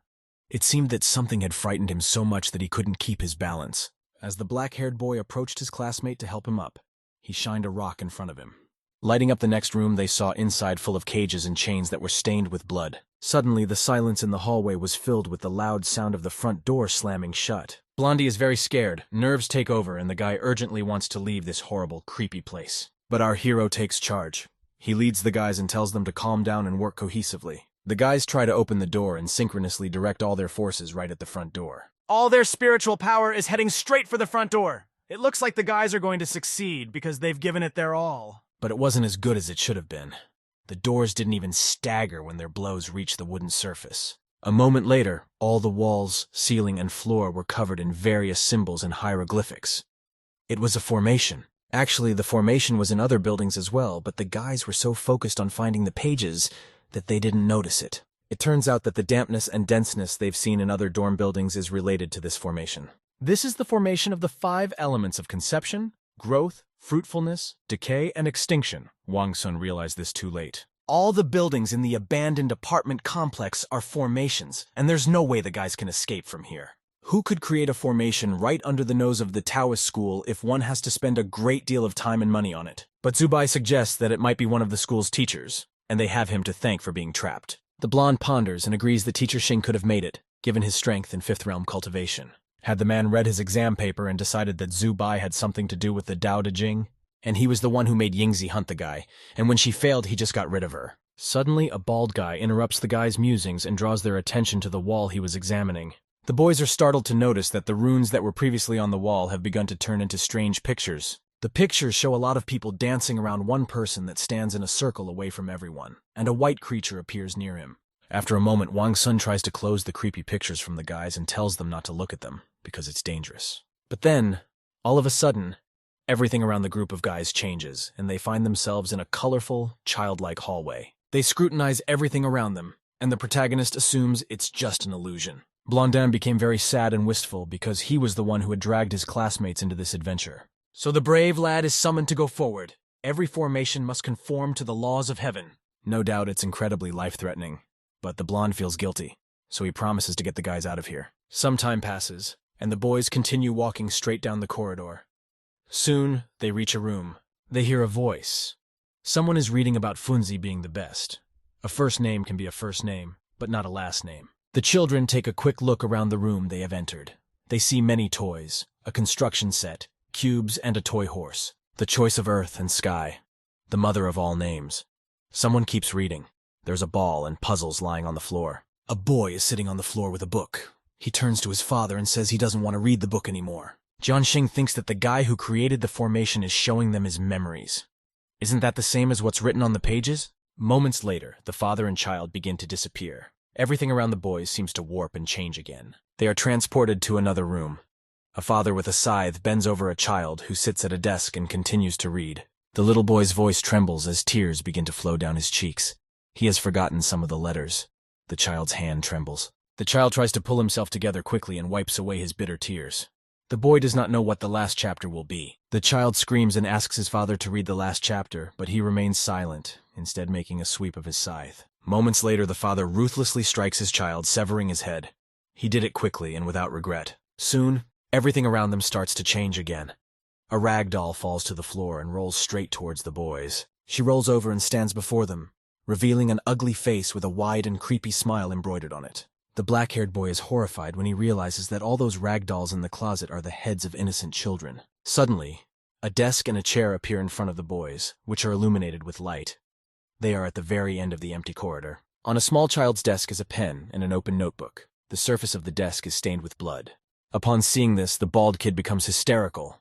He screams loudly, cries, and clutches his head. The young man doesn't want to go, but suddenly, the black-haired boy looks behind the back of his classmate, who has left wounds on his head in hysterics. The protagonist is horrified to report that there is no turning back. The blood runs cold from what is behind Jianxing's back. The kids are in a complete stupor when they see the same man with the white cape and scythe behind them who beheaded the children. The black-haired boy is in complete shock as he gazes into the face of this stranger. It makes him unable to move. When the young and frightened boys gaze into the stranger's face, they see that it is their teacher, Mr. Xingjun. The man, clad in all white, continues to loom over the boys. His sharpened scythe glistens in the light. The man continues to move toward the terrified boys. He gets closer and closer with each passing second. The guys don't have the ability to destroy the formation. Zubai suggests talking to this Xingjun right away. In his mind, the memory of a teacher taking the life of a child. The man made every effort to find out what the last chapter of the Tao Te Ching was about. And then, after a moment, Teacher Shin stops. The boys rejoice, for they think the plan has worked. But suddenly, the man drops his weapon, and it touches the floor with a clinking sound, starting to create sparks from the friction. The teacher begins to recite the very words they had previously heard from the child's mouth. The tip of the weapon begins to sparkle. Teacher Xing's eyes shine with a bright white light, but he continues to recite those very words without stopping for a second. Moments after the man began reading, the walls in the hallway began to narrow. The boys are trapped. Suddenly, all the pages that the guys had found flew out of Wang Sun's pocket and glowed. All the pages, like a single flock, began to fly into the book and stood in the right place by themselves, merging with it.